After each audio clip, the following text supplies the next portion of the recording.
Hello, YouTube. Welcome. Sorry for being a minute or so late. Forgot I didn't do the social media warnings, and then Facebook was being very uncooperative. Yeah. But yeah, we're here for episode number 56. I had to look down at the screen to even see. I could always do like the Brady Bunch, I guess, and look down. But yeah, episode 56 of Geekery Abides. Let's go ahead and hit the intro and get started.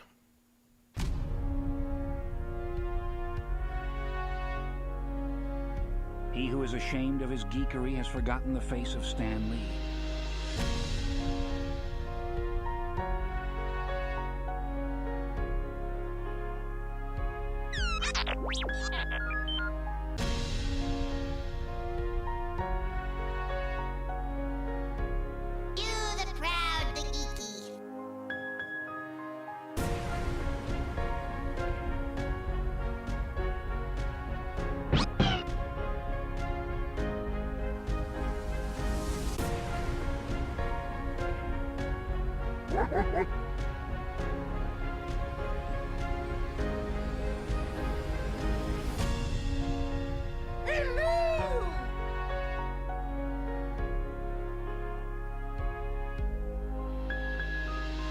This is the podcast, Geekery Abides. Hello and welcome to Geekery Abides. I had to pause and not say hello there. Hello there. And welcome to Geekery Abides. This is our geeky podcast covering all things non-Stephen King. And we're here to talk a lot of Marvel, pretty much. But my name is Tad, and with me as always is Peter. Hello. And we are here for, I guess not necessarily an unprecedented thing. We've definitely had times where we've had to flip a announced episode because of current events of whatever it might be. I think this is probably at least the second or third time this has happened, but it doesn't happen all the time, but it does happen every once in a while where something comes up where you just... Well, I text you seriously because, like, we had the Doomsday announcement, which we obviously are going to be talking about. And then also on top of it is that this was the week that we had three. Well, this last week specifically was 2 Daredevil episodes. So 3 between the last episode and now. So 3 3 Daredevil Born Again episodes plus the Doomsday announcement. It just felt like, I'm like, man, dude, I don't know if we're going to be able to have time to do Terminator 2 justice, because that is one of our favorite movies. Not just yours, but mine as well. So, like, man, I want to be able to do justice to Terminator 2. It just doesn't feel like we're going to have the time. So we made the call to what'd you call it? Punt it? Punt, yes, indeed. Save it for a later day. Take a rain check. You reminded me there. I haven't transferred my notes from my phone to my computer for the Daredevil discussion. So that's good. I'm doing that now while you're talking. Excellent. But yes, I was already thinking it, but I decided to, I don't know. I didn't know if I was ever going to even question you if you didn't bring it up. But in my mind, I was like, I'll definitely work it however I can. But I was slightly concerned of. Would we be able to cover everything? It was definitely something I was worried about. It's just like, man, I just don't... Terminator 2, that's one of those, like, especially for you. Like, that is one of those defining movies for you, for your childhood, growing up. And even into adult life, you still love that movie. Like, what did you say the other day when we were hanging out after a movie? That if you could, you would buy a full T-800 replica? Yeah. Like, movie prop? Oh, yeah. And then you were like, yeah, I've priced it. Yeah, I have. It's not cheap, is it? No. It's about... So I know we're not talking about Terminator 2, and yet we're here talking about Terminator 2, but I do want to apologize that was the choice, but we will talk about it one day. Yes, indeed. So, that is what I guess has brought us to where we're at. I may also have a timely-ish popcorn discussion too. Excellent. To slide in there. So let's go ahead and jump on over, make sure I have my right pedal here. First up, let's hit the emails. If you want to email the show, you can do that by emailing either of us directly. We do produce these episodes every other, so if it's an even episode, it's a Peter episode. If it's an odd episode, it's a Tad episode. He is an odd one. I don't know about that. But although that is the way I remember it, actually. Is that you're odd? Yeah. Indeed. But my email is tadd, T-A-D-D, at geekeryabides.com, and Peter's is Peter at geekeryabides.com. Send those emails anytime and have your voice heard on any shenanigans. Yeah. I just realized, where is my watching? Oh, there it is. Okay. Okay. There we go. So watching, reading, playing. There we go. That's the next one here. So, it's your show. So I'll go first. That's fine. Watching Daredevil Born Again, obviously. Still up to date on 1923 season 2, watching that every Sunday morning. It's been good so far. I wouldn't say it's as good as the first season, but it's been good. Not a lot happening in Montana, it doesn't feel like. A lot of it happening elsewhere. Yeah. For that season. Have you watched it at all yet? No. Not yet? Okay. No. I'm still watching Jessica Jones. I got through the first season. I'm into the second season. Oh, okay. I'm like 1.5 episodes left of season 1. Season 1's a lot better than I remember. Yeah, it's pretty good. And then I said it in our group text after the whole Doomsday thing. I went and watched Shang-Chi and the Legend of the Ten Rings. Absolutely, I did. I have notes. Yeah, I have notes. I took notes. We shall be talking about that. And then I also finally watched Gladiator 2. Really bummed that I missed it in theaters, but I finally watched it. And what did you think? That one's a very mixed one. Some people love it, some people not so much. We've talked about this before on the show. I think we've talked about it before on the show. Is that it comes down to, did the sequel bring anything to the universe that was needed? That warranted the reason for the movie being made? Yeah. I don't think this one did. No? Don't get me wrong. Good movie, fantastic story. The action was amazing, of course. The sea battle with the sharks and everything was so cool. Yeah. The rhino was amazing, and all the fights were amazing. Denzel had an awesome performance. There was great performances up and down. Pedro Pascal nailed it, that performance. I love the reluctant general, but still doing his thing, and everything. And, once you air in the movie and they reveal to you that the main character is who he is and everything like that. Yeah, absolutely. It's like, that was a good twist and everything. But at the end of the day, we're right back where we were after the first movie, It felt like almost like a rehashing of the first movie. Yeah. With 20 years later. So I guess I really enjoyed it. I think for me, it comes down to, I think I would probably share some of your complaints of just whatever, except for the fact that Ridley Scott actually did it. Yeah. I think if it would have been another filmmaker coming in. It's just them tugging on Ridley Scott's coattails, right? But it's like when you got a nearly 90-year-old Ridley Scott that's still fucking, I'm going to keep making movies. I'm like, you do you, King. Yeah. I will keep watching your shit, man. Well, yeah, and like I said, I didn't hate it. Don't get me wrong. It's just like, am I ever going to get the desire to watch it again?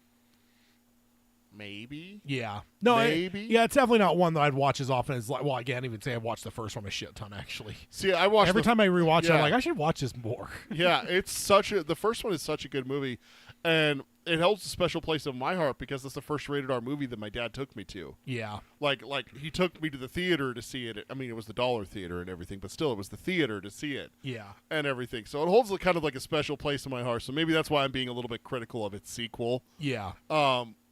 And everything, but it felt like a rehashing of the first one. It's almost like someone remade the first one. Yeah. It's kind of how it felt a little bit, Yeah, I think very big similarities between the two. Yeah, yeah. All right, what did you? Oh, right, that's just my watching. Reading and playing are very short. I'm reading Harry Potter. I'm in book 5, and I'm still playing Fallout 4. I forgot one thing I'm playing. I bought a new game for me, my wife, and my daughter. It is the funnest fucking game. It's only $10 on Steam. It's called Repo. R.E.P.P.O. You're these dumb little characters, and you go into a place and you collect things and put them in a cart, and there's monsters that roam around. Different monsters have different things. The funniest fucking thing about it is that it has voice chat in the game, and when you chat, your head flaps like a Canadian in South Park. Dude, it is the funniest fucking thing on the planet to see a yellow one, my wife's favorite color is yellow, hiding under a chair going, shh, shh, the monster's coming, shh. It is so fucking funny. They got the big old googly eyes. So what you're saying is beady little eyes and flapping heads all full of lies? Dude, it was so... It's exactly it. It's so funny to see him, like, hiding him. Like, when you scream, your head goes flying back. Oh, dude, it's so great. Oh, that's great. All right, so I've got watching Severance, finished the season 2 of Severance. That was incredible. I also threw on Adolescence, the new hot show on Netflix, 4 episodes long. I don't know if you've seen anything on it. No. It's been all the buzz of the internet. Thrawn? What's that? Thrawn? Adolescence. Adolescence. Oh, okay. Yeah. I misheard you. Yeah, it's Adolescence on Netflix. It's basically loosely based on a true story, but basically it starts with the cops in England breaking down this family's door and arresting their 13-year-old for murder. Holy shit! Really? So, and I will say, the kid that plays the son, the suspect.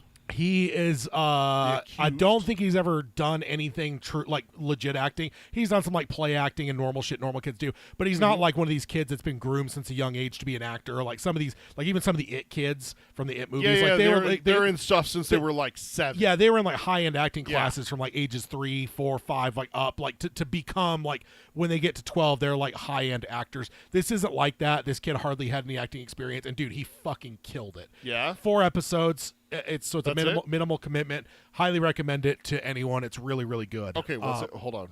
Adolescence. Hold on. Yeah. You might need subtitles. The English accents are mighty thick. And I wasn't missing a lot, but I was like, probably out of 10 words, I'm probably missing like 2 of them because like the accents are so thick. I mean, I always watch with subtitles, so it's okay. Yeah. Highly recommend that one. As well as Severance season 2 wrapped up, but I also watched Reacher. That just wrapped. I only discovered this week that I'd been watching it on Sunday because I thought that's when the episodes aired, but apparently they aired on Thursday. So, oh no! So I had been waiting extra days for no reason. So I watched the finale of Reacher season 3. That was really good. I finally jumped back in and finished American Primeval, the Netflix show. What'd you think of the ending? I mean, it was abrupt. I didn't think that it was going to end when it did. Plus, Netflix generally has 8 to 13 episodes, so 6 I just didn't even expect. Like, I just expected the next episode, and then it was like, how did you like this? I'm like, wait, what? Huh? Like, I mean, I know it's history, and the problem with history is that it doesn't really end.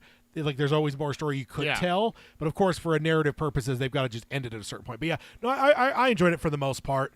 And then also watching Jessica Jones. I'm almost done with the first season, and then of course Daredevil: Born Again. Yeah. Reading, I finished Return of the King. So I am done with the Lord of the Rings. Although a watch might be coming down the pike fairly soon. And then a conversation about Lord of the Rings.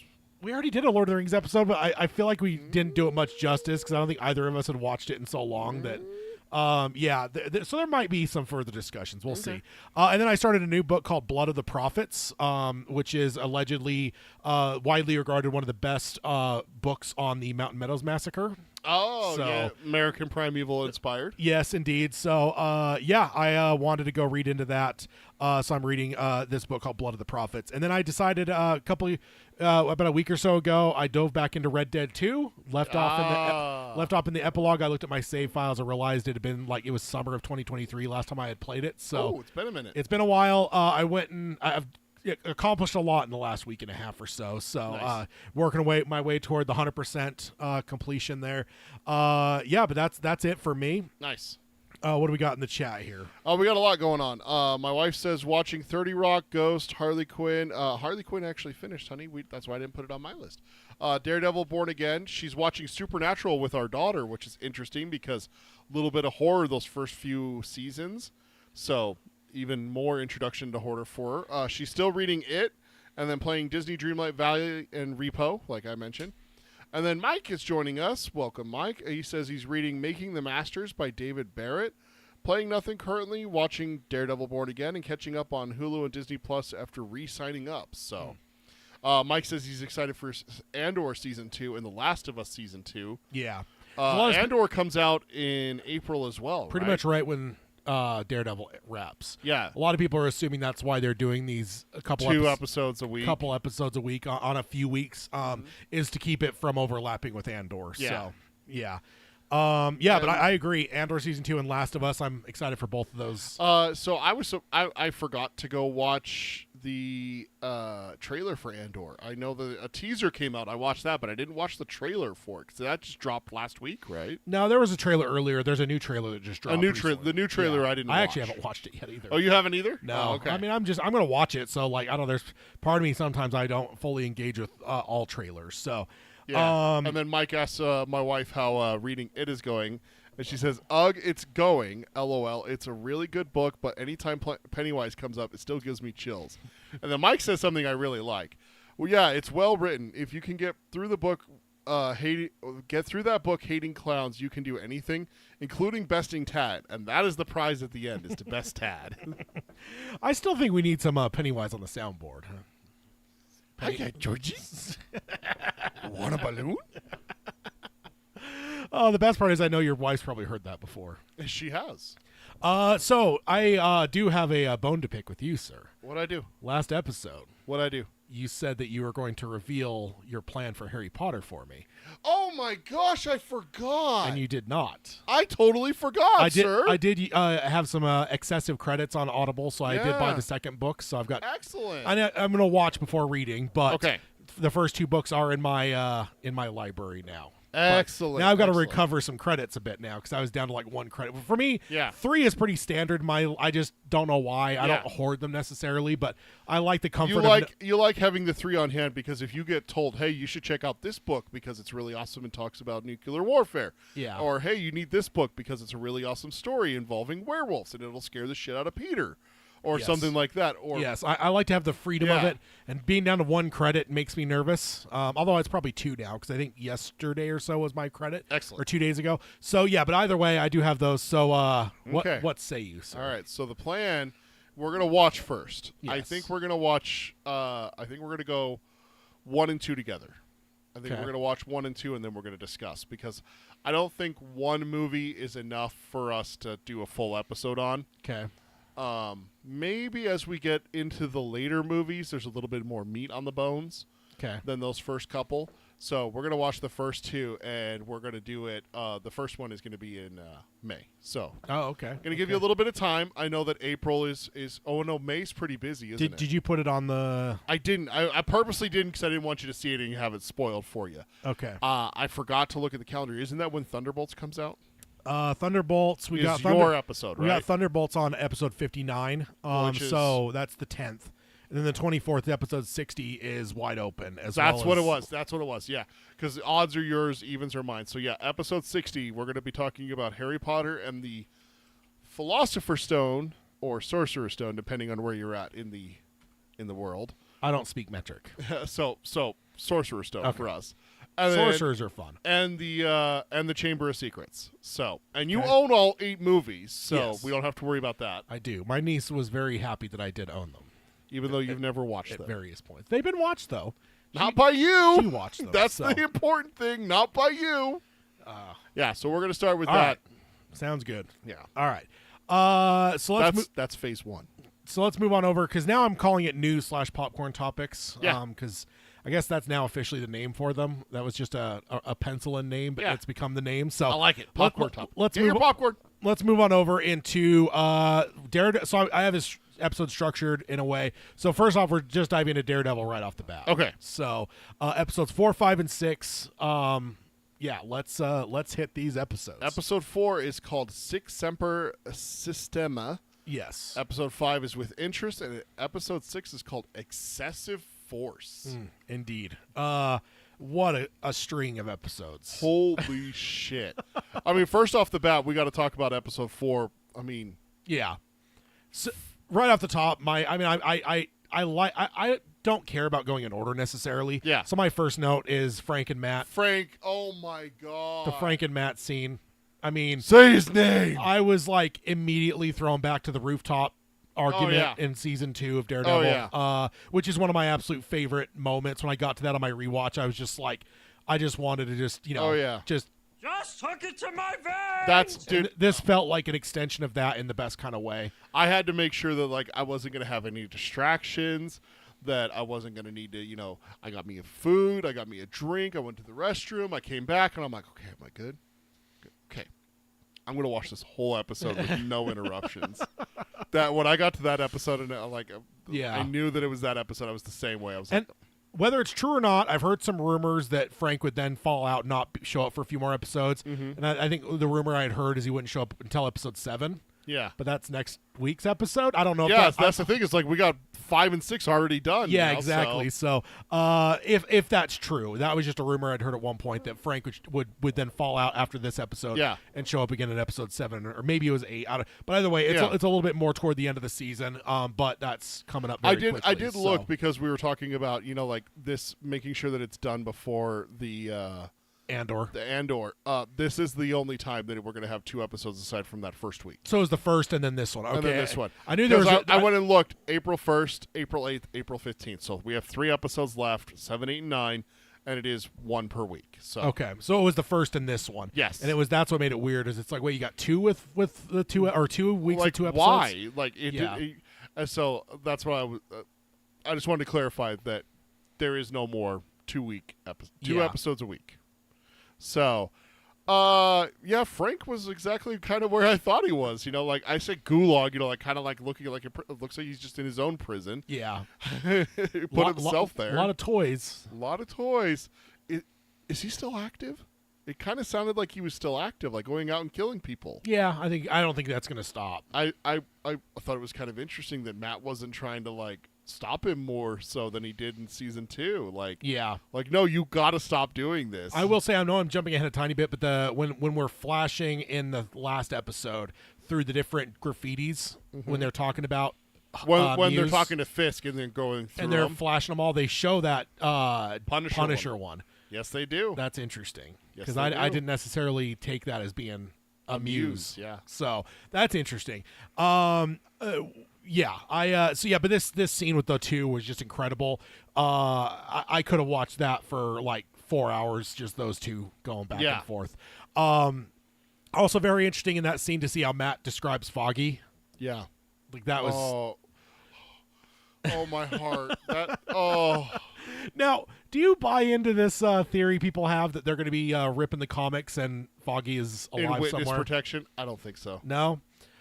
I think with all the fighting, that they've had with to even get him on the show, actually, now that I think about it, that might play against me. Why would they fight so hard just to kill him? Yeah. Ooh, yeah. Tad, I think I may have just flipped myself. In the Foggy and Karen discussion that we've had previous, the one thing I wanted to bring up is I've read this recently. It was in one of the bigger Vanity Fair deadline type things. They're interviewing the actor that plays Vanessa. And I had missed this, but apparently at one point they had cast Fisk's wife as a different actor, and it was going to be a completely different character. Really? Yeah. They were going to replace Vanessa? Yeah. And she was just like, I didn't understand why they were doing that. And then, as things progressed, they ended up nixing that and calling me up. And I'm like, what? Leaving Foggy and Karen out, we were already talking, the idea of that is just so, you don't understand this show. But imagine Fisk being married to someone that's not Vanessa. She would have to be dead. Yeah, pretty much. And you're going to kill her off screen? Or what? Yeah, she mentioned that in the interview, and I'm like, somewhere in the long history of us covering the background of this show as it's been in development, I completely missed that they had somebody different cast, and they were just going to be Fisk's wife that was not Vanessa. It wasn't they recast her, I don't think. It was that it was a completely different character. Oh, wow. And I'm like, what? Were these people high? That's crazy. Sorry, Foggy just reminded me of that because you mentioning the fight to bring them back and stuff. So, that was pretty interesting to see. Also, I want to mention the episode title is the spin on the famous Latin phrase "Six Semper Tyrannis," which means "thus always to tyrants." So I assume this means "thus always to the system." Would be my guess. Is that's not? I'm not a Latin expert by any means, but it's a fairly famous Latin phrase about tyrants. So to flip that on and change it to what is it? Systema. Six Semper Systema. Yeah. So, do you have anything more to say on the Frank stuff? I'm very curious where this is going to go. semper systema translates to thus always to the system. Yeah, that's what I think. Thus always to tyrants is the common phrase. Yeah. So I assume they just switched Tyrannus with Systema, so I'm assuming that's what it meant. So I was 100% right that it wasn't. We both were that it wasn't Frank that did it. Like we knew. I almost even don't want to discuss that because it's like we knew. You can't even imagine that would be him. Like unless like the White Tiger turns out he killed Frank's family. There's no way that's gonna be like Frank pulled that trigger. No. What about Matt finding the bullet? The casing? Yeah, or the casing. Brilliant. Yeah. Brilliant. Yeah, Matt is using the bottle and it just rolls and he's like, oh, well, look at that gravity, motherfuckers. As if he's the only one that's ever experienced gravity. Come on, guys. At the same time, do you think they even investigated that hard? Not really. No, they don't. They still think that he murdered one of theirs. Yeah, so. yeah. They don't want to solve it. So no. I do want to say that I believe I noticed that Matt left behind that shell casing, didn't he? Yeah. I wonder what Punisher's going to do with that knowledge. Oh, I mean, I've ever since episode 1 when we had some allusions to the Punisher and stuff, I've okay, we're going to have some people that are trying to pervert his message, and I cannot wait to see what happens, what he does when Frank then engages with those people. The other one I will say is I have another theory, and this is a little bit going ahead. Sure. But I have a feeling that one of those Punisher-loving cops might end up in the Muse room. Oh. Because if you're building certain characters with certain dastardly qualities, sometimes you're earning them a very, very grisly end. Yeah. Because that's just the way film and television works. To this day, people still bitch about Jurassic World when that fucking assistant gets picked up and dropped into the fucking tank. For no reason. Because it's like she didn't deserve any of that. She was just someone doing a job and whatever. Yeah. Because you generally a shithead who was abusing the Raptors deserved that. Yes. But not her. She didn't do anything. I just have to wonder if, Sean, that whole room later on in the third episode that we're going to be talking about, when you're seeing all those cops and you kind of get the idea these are the worst apples of the bunch, I kind of wonder if Muse is going to end up with one of them on the table and we're not going to necessarily feel bad about what's happening. Them dry. So I know that's jumping ahead, but a little bit. John Bernthal. We haven't seen him play Punisher since 2019. No. So this is just, not that I doubted that he would not be able to slide right back into it, but the fact that he slid into it so well, it's just, he is this character. I love that him and Murdoch both have beards now. It's just the age progression. It's they were both clean shaven in season 2, and now here we are, born again. Yeah. And they both got great big bushy beards. Yeah. Do you think that Frank understands fully what's going on? Because he just kind of waves it away, saying, "Oh, fanboys," but I don't think he knows what they're doing. I think it's more of just oh yeah, people that buy T-shirts with my shit on it type. That's what I was kind of saying with the casing. I think he's going to look into it, and I think he's not going to like what he finds. Yes, I think I think we're going to get the Punisher coming out of semi-retirement because he seems like he is not doing anything. That's kind of the feel that I'm getting, is that he's there and he's got a whole bunch of fun toys and everything, but is he doing anything? The whole interviews with the BB, the little interviews that we're getting, is that just everyone feels unsafe. Yeah. But if the Punisher was out there, I bet people would feel, because there's a whole contingent of New York that loves the Punisher and loves what he's doing. Yeah. Great. Put him in the ground. Then I don't have to worry about him, kind of. Yeah. It's the same thing that we got when you watch those interviews at the end of Boondock Saints. Yeah. Yeah, great. Can I join? That kind of thing. Yeah. There's that contingent that feels that way about the Punisher. But the way that all those interviews have been conducted, the way that all of them have been talking, it doesn't make me feel that the Punisher's been very active. Yeah. No, probably hasn't. And so I feel I don't know how season 2 ends, so I don't know if they've left him in a spot where he was a little bit more pulled back. I think they did. At the end of Daredevil season 2, I could have seen that where maybe he just get in the shadows a little bit because everyone is still a little bit rabid against him because he was just, right. All the shit that was hyped up about him. But he got the guy, right? Yeah. Everything. But that's how season 1 of Punisher goes, is that they're like, okay, we forgive you. You're fine. Off you go. Yeah. But then you find out that the general that killed his family, that was responsible for it, that was the drug dealer, he was actually working for someone and someone in the government and everything like that. And so that became like, oh, I'm not done yet. I've gone halfway through the list. I got another half to go and everything like that. I think season 2 actually does the same thing if I remember right, but it has been a minute since I've watched it. So, oh, Mike, that's a good one. Popular or possible unpopular opinion, to paraphrase Jeff Goldblum. Now, eventually, you do plan to have Daredevil on your Daredevil show, right? Hello.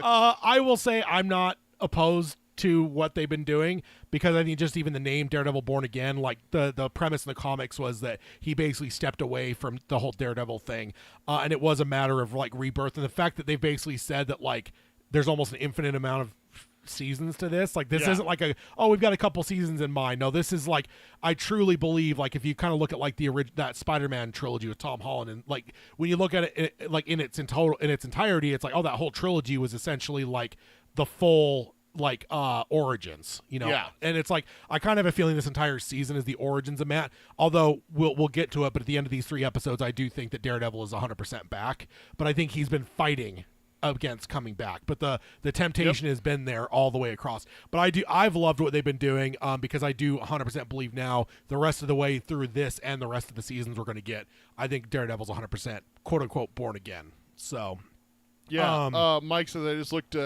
in John Bernthal IMDb things of note. He is 1 month older than me, and his education is amazing. He might be in much better shape than me. I guess I need the Angry Revenge workout plan. Absolutely. I read that message, so I was just curious. I went to go look at John Bernthal. I guess I missed the IMDb part, so I went to Wikipedia. Personal life. Bernthal married Erin Engel on September 25th, 2010.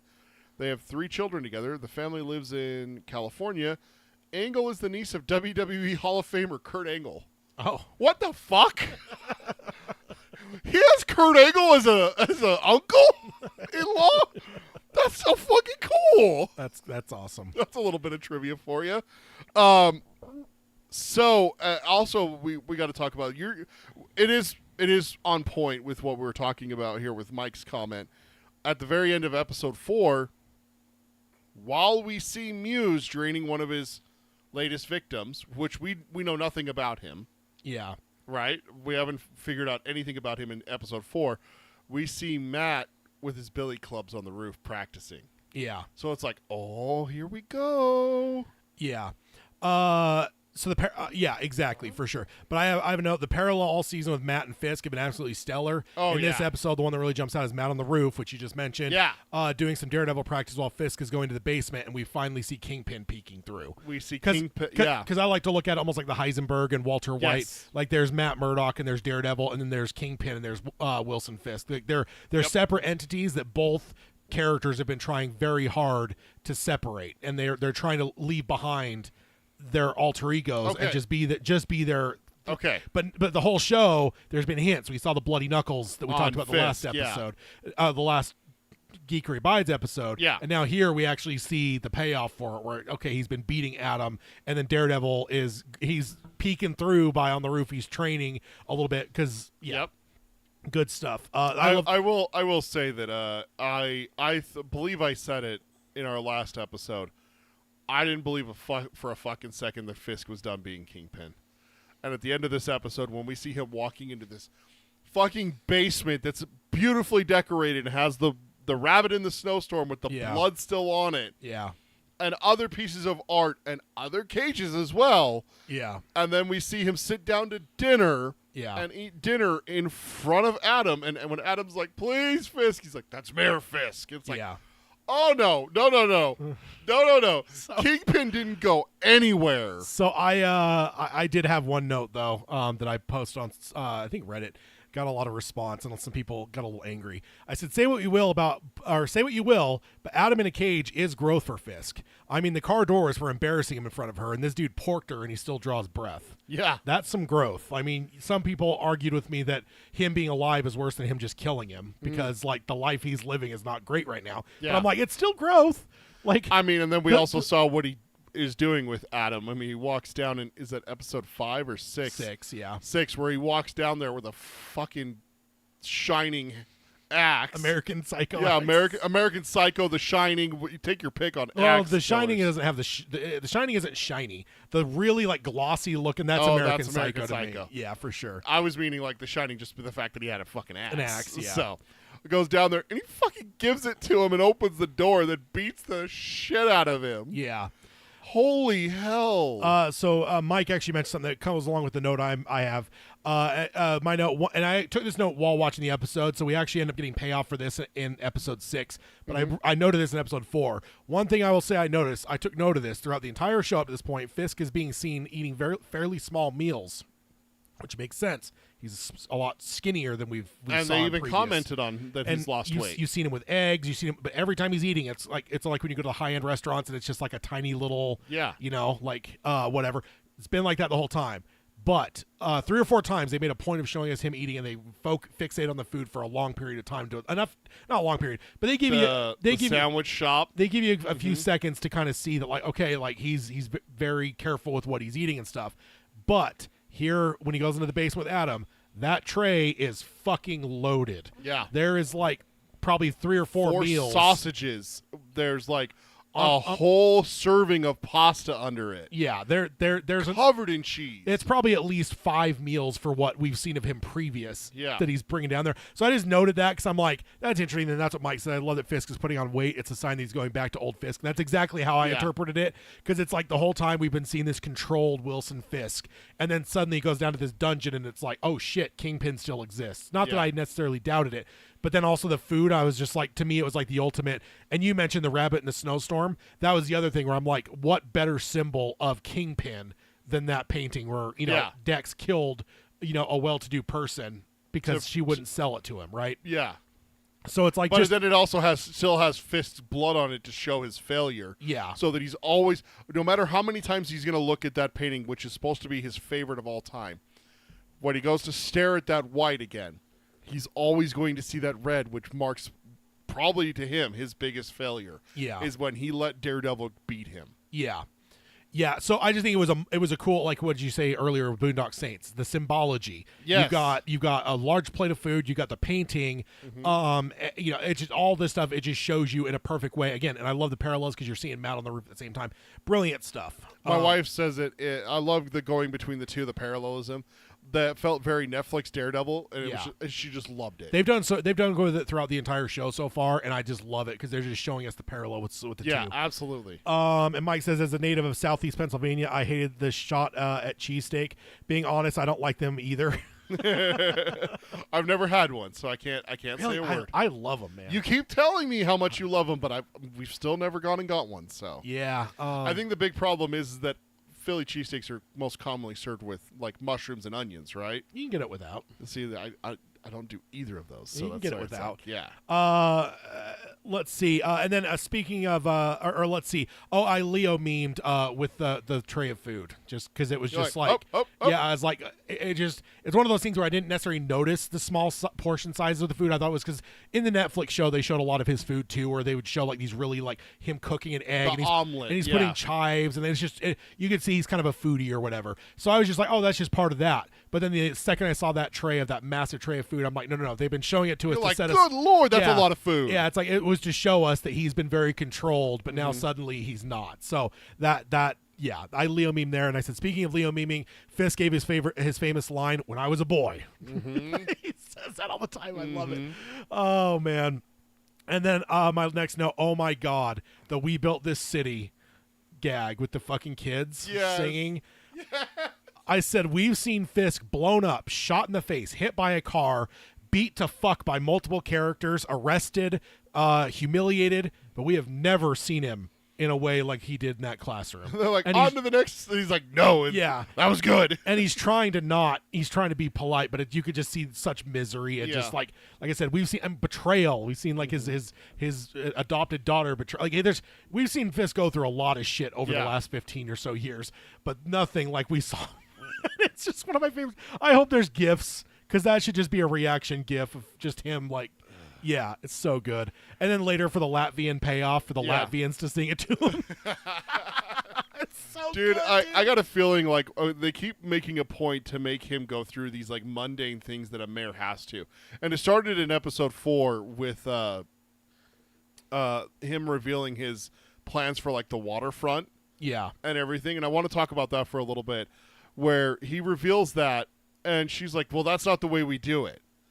And he's like, well, then how do we do it? And she says, he's like, great, let's start there. Yeah, and then it just keeps but it just keeps. Hey, what's the first step? Yeah, what's the first step? And she's like, it's this. And he's like, great, let's do it. Like a survey or something like that, right? Yeah. He's like, great, let's do it.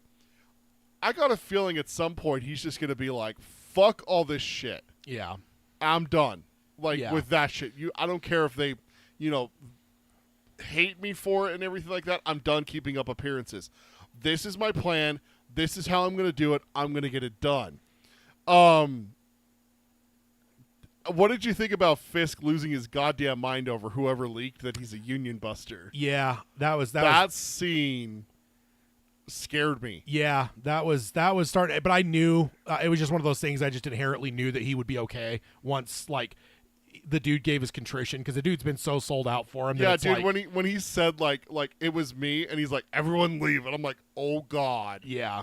Oh shit. Yeah, because I knew he'd have all the contrition and kind of win Fisk back. But yeah, that was another peek at. I was ready for him mask. to just start beating the fuck out of him multiple times. I've Kingpin style. Yeah, multiple times I've thought to myself, man, if it weren't the mayor, you'd be absolutely dead.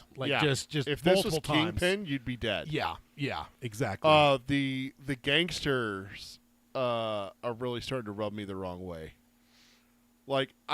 I'm not rooting for Fisk, obviously. I love Matt, I love Daredevil and everything like that. Fisk is a good man, sir. But this whole shit with them not settling their disputes and everything like that, despite the being told to, by the person who's at the top, it's like, oh, you're gonna cause problems. Yeah, you're not gonna enjoy what happens to you and everything. Exactly. This isn't gonna go well.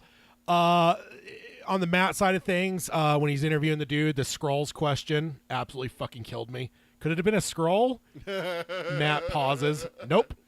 It's so good. Also, in this episode, we get the full reveal of Muse. There have been plenty of graffiti things that have been hinted at him for all 3 episodes previous to this, but now we finally got a reveal on him. I remember Hayden, one of the first things he texted me was like, "Oh my god, what was that? That was yucky." Yeah, and who was that guy? So I had to talk to you too, because I've never read Daredevil and everything like that, so I've never seen him in anything, and I'm just like, is this someone we know? And you're like, oh yeah, legit, it's Muse. Legit in the comics though, he is he's got some superpowers. I talked to you off mic about that. I don't think they're doing that in the show. Just spoiler alert, but just from the way things looked in the 6th episode. But I will say, in the comics, dude, he is portrayed like full on Saw, just insanely brutal. The shit he does is nuts. So I was kind of wondering, are they going to dull him down? But spoiler alert for the next couple episodes, no, he's doing some pretty heinous shit. Yeah. So the White Tiger's knee scene with Matt was brutal. At the morgue. Yeah. Oof. Yeah. Although the whole time I was watching that bag.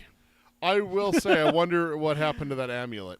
Yeah, I was waiting for him to hand it to the personal effects to her, but it doesn't seem it happened yet. That doesn't mean that she didn't swipe it. Yeah. Also, it seemed that Tiger was onto Muse too, with missing people and stuff. So kind of points you in the direction of oh, that's what, and then it kind of makes you wonder okay, so the guy wearing the Punisher vest he's not working with Muse, right? No.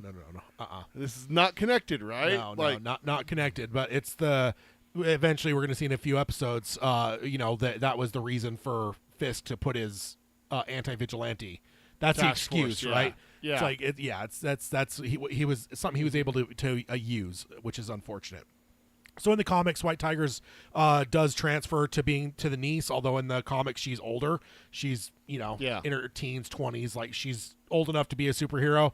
This girl seems a little bit young to me. I'm like, is she gonna be able to get this mantle? Young Avengers, maybe? But that was my note. Yeah. I was like, Avengers, I maybe? don't think she was in the Young Avengers that I know of. None of the Young Avengers stuff I've read. I haven't read everything. Doesn't mean she won't be. But it's like, and it doesn't mean that the MCU couldn't plug her into that. Yep. So, yeah. We're going to talk about the Young Avengers coming up here in a little bit in an episode. So, and then my last note, absolutely best line in the episode, and one of the better lines I've ever heard in the MCU. They'll spend 5 times the money to lock me up than to feed me. Yep. That was brutal. That because it's true. That criminal, the one that was stealing cereal of all things. God damn it, dude! Like, yeah. That was tough. Anything else you have for this episode? The only other thing I have for this episode is the Glenn is her name, I think, Matt's girlfriend, the psychiatrist. Asking Vanessa if she feels safe with Fisk. Oh, yeah. I knew that was coming when she's like, can I talk to her alone? Yeah, can I talk to her alone? I'm like, oh, here it is. And then I was curious what Vanessa would do. I really was. I was curious what she was going to say. I mean, she feels safe. I know she does, but it's a matter of what's the move here for Mrs. Kingpin, Because that's the thing. I'm not thinking of Vanessa as like this art critic who's in it for Fisk. Dude, she's a shark. Yeah. Like, I guess I wonder if people are not paying attention to her enough that it makes me kind of wonder if, like, this guy who's not paying his due, the one in the tracksuit that shows up to Fisk's office. Yeah, Luca. Thank you. Luca showing up. Makes me kind of wonder if Luca is acting on someone's order just to fuck with Fisk because she's a little spiteful for what he did to Adam. Yeah. Yeah. Maybe she knows, maybe she wants to make a play where Fisk is gone, Could be. Dude, I don't trust Vanessa at all. No. And like if you're looking at just the Fisk side and like the mob side and everything, like with what's going on with him, you remove everything with the vigilantes and you're just looking at just the mob scene. The only person he has to worry about is Luca. Except that his wife is still fucking him over almost at every chance she gets. Yeah. Dude, if I was Fisk, I'd be worried as fuck about her. But I think she's his blind spot, though. Exactly. And that's where you want her to be, right? Yeah. Like, when she realizes that she is in that blind spot, she can manipulate him and do things. And, it's Luca that's being disrespectful. It's Luca that's hitting these, this hit, in the truck and everything. Yeah. But really, she's the one ordering it. But Luca's just doing what he's told. Yeah. Ooh, that would hurt Fisk so bad later in the season. Yeah, and it's going or to. next season, It's somewhere whenever if that happens, whatever it happens. Yeah, somewhere in the future it's going to hit. I just don't know if it's this season or not. Yeah. Maybe next season cuz I do know that originally it was going to be 18 episodes and they split it into 2 halves.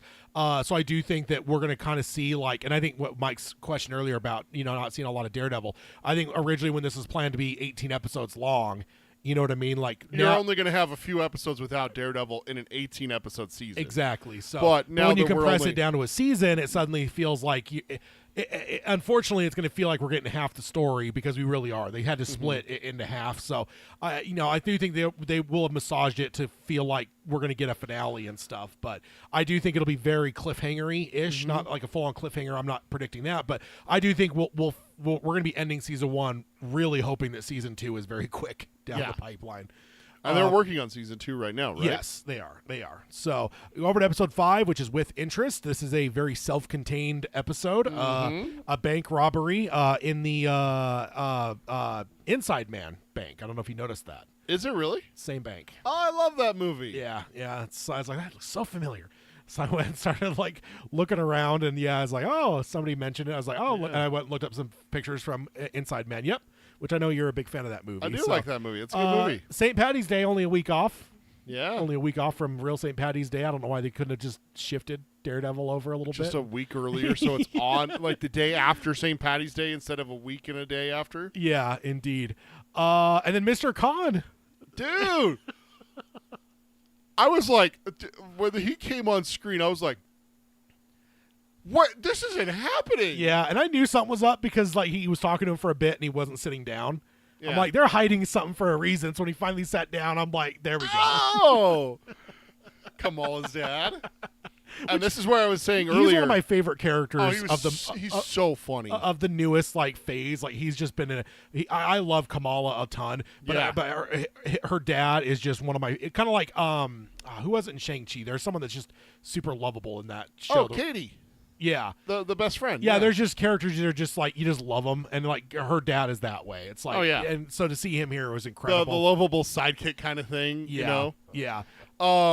What about his comment that she's on the West Coast? That's what I was saying. We're going to talk about it when we get to the next episode. I was wondering if you caught it or not. Oh, absolutely, dude! I almost text you. Yeah, I almost text you, but I'm like, I don't know where he's at in the episode. Okay, I know we're going to talk about it on Geekery Abides on Saturday. So what is it? What exactly are you piecing together? Dude, West Coast, that's where Young Avengers are. They're in California. You told me that.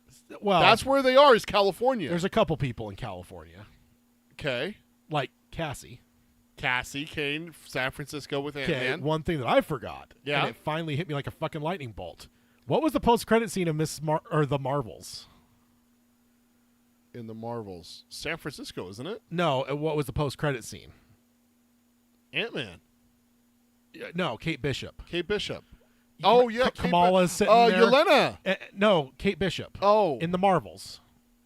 Dude, I'm drawing the Marvels with Rambo, Miss Marvel. I know what the Marvels is. I don't remember the scene. The post-credit so scene. saying the Marvels isn't helping. No, you're just mentioning different characters. That's why I was like, okay, so it's Kate coming home.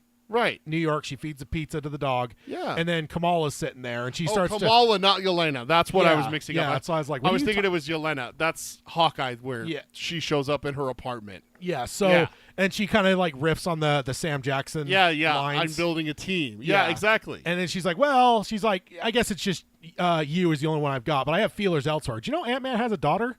Yeah. That was the line in there. I went and looked it up on YouTube just to make sure. Yeah. So if that's the initial foundation for the Young Avengers, is Kate and then the first, Kamala. And so the first one they're going to go get is Cassie. The first thing they mention is Ant-Man has a daughter. Well, who lives on the West Coast? Cassie. Ant-Man and Cassie. So and that's where she is right now. Going Born Again, she's in California to recruit Cassie for the Young Avengers. Yep. Yeah.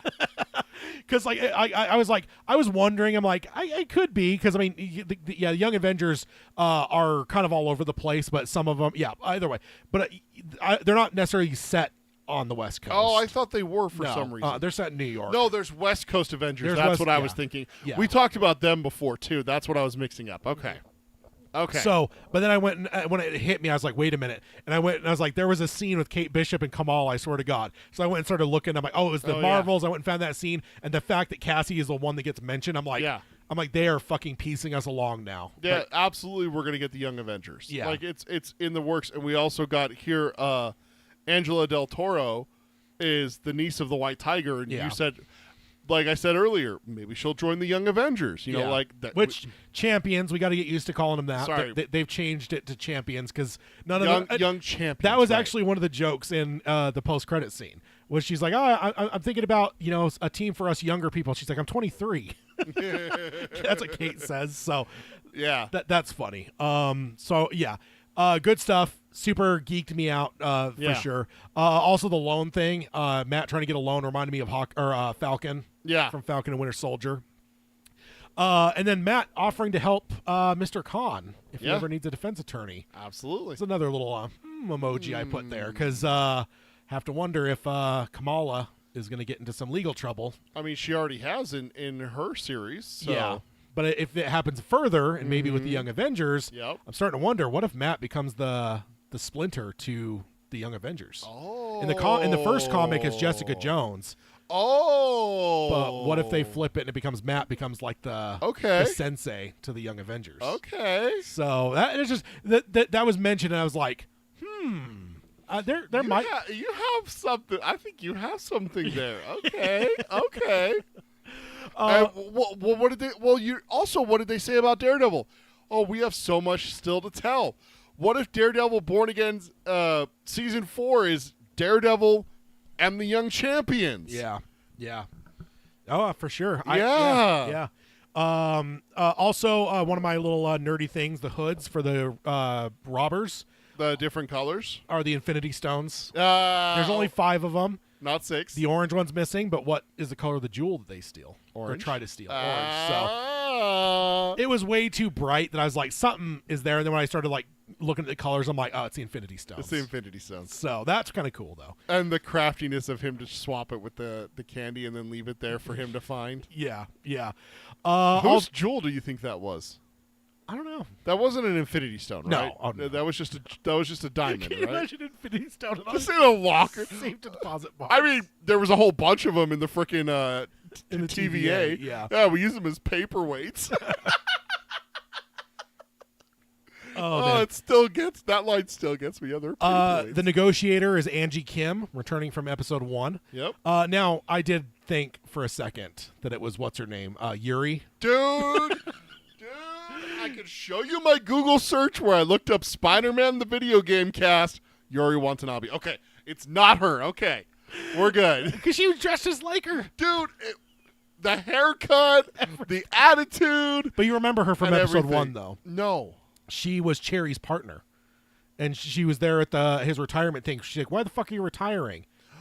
Oh, that was her? So she was Cherry's last partner. Oh. So. Yeah. Yeah. Which pays off in the next episode a little bit more. So Spidey reference with a really good lawyer. Yep. What kind of lawyer are you? A very good one. Yeah. That's great. Dude, how much did you love that fight in the stairwell? Where he's trying to be quiet. Incredible. Yeah. With like the shotgun and he like has to catch it while choking the guy and steal the red mask. And stole the red mask. So he could be on brand later on when he shatters a knee. Yep. Also, Matt giving up his spot. I have a feeling that might help the firm. I think that might become a storyline that gets some attention on the firm. So just a prediction a little bit there. Also, Matt is out of practice. The alley fight was a way closer than it would have been, but I think he's just out of shape a little. Not out of shape, but out of practice. He hasn't been doing it for over a year now. Like, you're going to lose your edge a little bit because there's a few different people now that have had some fights where it's like, Matt should be able to win this a lot easier. I'm like, but he's out of practice. So. And then the leg break, and I got the heart eyes emoji there because it was. My wife sent a screenshot of that in the group text yesterday. Just Matt in the air, just about to come down on that leg. So good. Also, you see Mike say with or without. That's him asking if you want onions or mushrooms. Oh, way out. I can hear it. Also, my last note for this episode: dinner. We better see it. Oh, with the Cons family? Absolutely. Dude, post-credits. I want it. Post-credits. Now, I'm bracing myself. It might not be till season 2 because, again, this was one season that turned into 2. So it might not come till next year, but I need to see this so much. Anything else you got for this episode? It's very self-contained, so I just wanted to speed through my notes. One of the things I loved about this episode was the joke. The joke that she told. You've heard that joke? I've never heard that joke really? before. That's the first time I've ever heard that joke. And, dude, I died laughing. Yeah. I had to pause the episode. I was laughing so hard. The second he asked the priest, I was like, I've heard this joke, and it's a good one. It's a good... I was fucking a penguin. Oh, it's so good. Good stuff. Oh, my gosh. It was so good. Good stuff. Love the episode. I think of all the episodes we've seen so far, I know there's some people that Mike even alluded to it that are a little bit sad that we haven't seen more Daredevil, but in my mind, like, this felt like probably the most comic book moment that I've ever seen for Daredevil, including the Netflix show. This just felt like exactly something that you would have read on the page. This would have been just one issue of Daredevil. Exactly. There would have been an issue where Matt was going to the bank to get a deposit or something.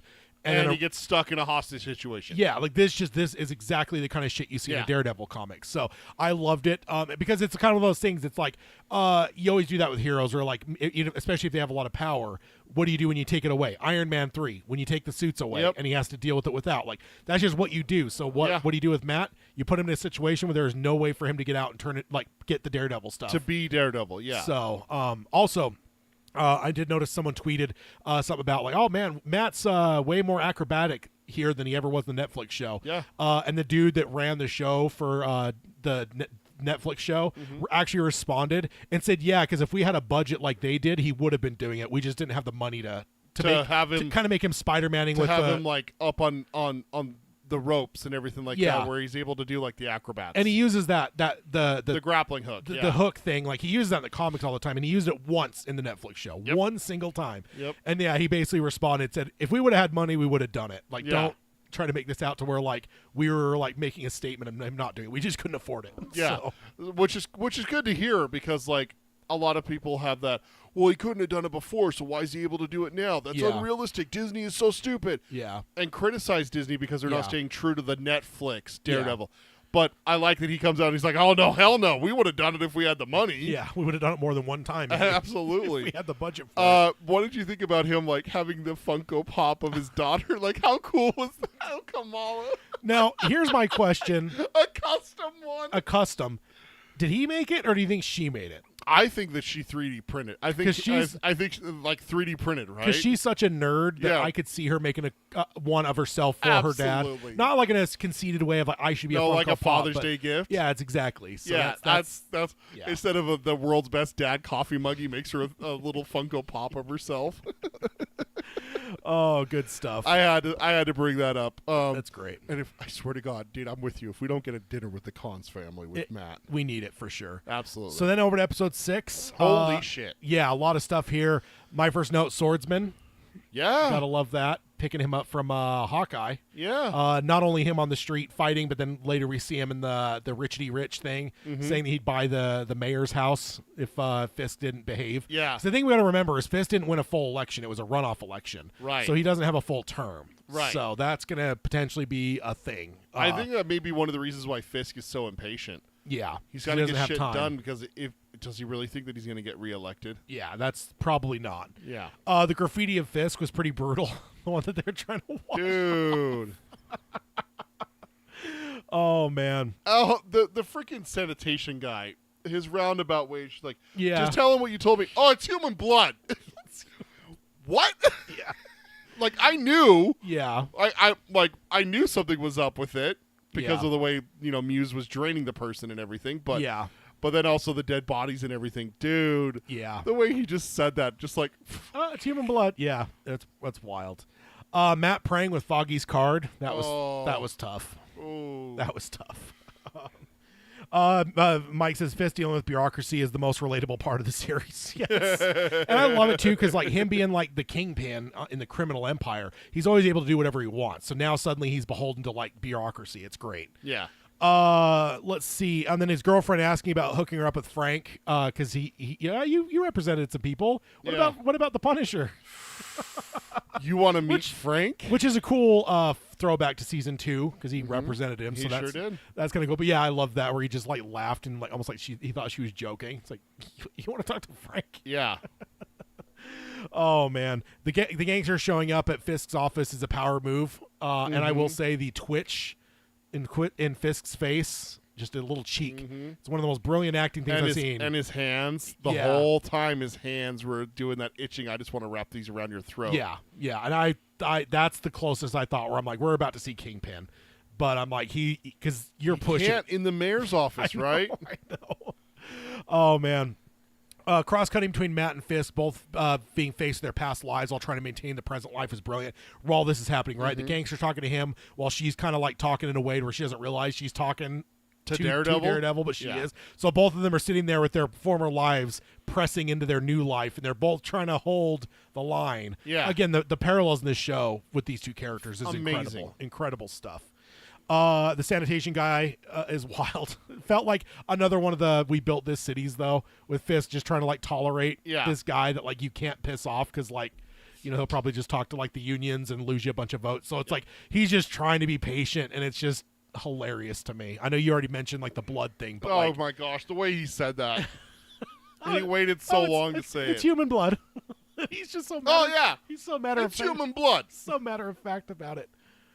Oh my gosh, just dude, like get to the point. Yeah, sorry, I know I'm speeding through. I have a bunch of notes. I know we have other subjects as well that we need to talk about, but that fundraiser scene was that was brutal for him to sit through and just get basically slapped every way he turned. Yeah. I love it because I believe Remind me about Swordsman. I know you brought it up earlier. I don't remember Swordsman. He's like he's super rich, and he was dating Kate's mom. And in Hawkeye, the whole time we were given the impression that he was a villain and he was being framed, and he turned out he was good. Okay. And I remember predicting to you immediately, I'm like, he's not a bad guy. Yeah. I'm like, he was way too good of a bad guy in Better Call Saul. You'd be a fucking moron if you cast him to truly make him a villain. Yeah. So yeah, that's okay. So that's that. Okay, that's a callback to Hawkeye. Okay, yeah, cool. Hawkeye for sure. So Angela's a badass. First a conversation with Matt, and then going to investigate without the amulet. Dude, the conversation with Matt. I wouldn't go in that fucking tunnel. The fucking conversation with Matt pissed me off. I wanted to pick her up by her fucking ear and just be like, "What the fuck are you doing? Like, what do you expect Matt to do?" Like, no, honestly, she's not talking to Daredevil. She's talking to Matt Murdock, a blind lawyer. Yeah, I would have expected you to do more. And it's like, what? Yeah, well, it's her answer. What is she supposed? What is he supposed to do? Well, that was her answer. Anything. Anything. Yeah. Anything. Like, give me one thing that Matt could have done. Matt Murdock, a blind lawyer. Give me one thing he could have done. I mean, he could call attention to anything. What? You know? Call a press conference or something? Yeah. And say that my client was murdered because he was investigating Muse?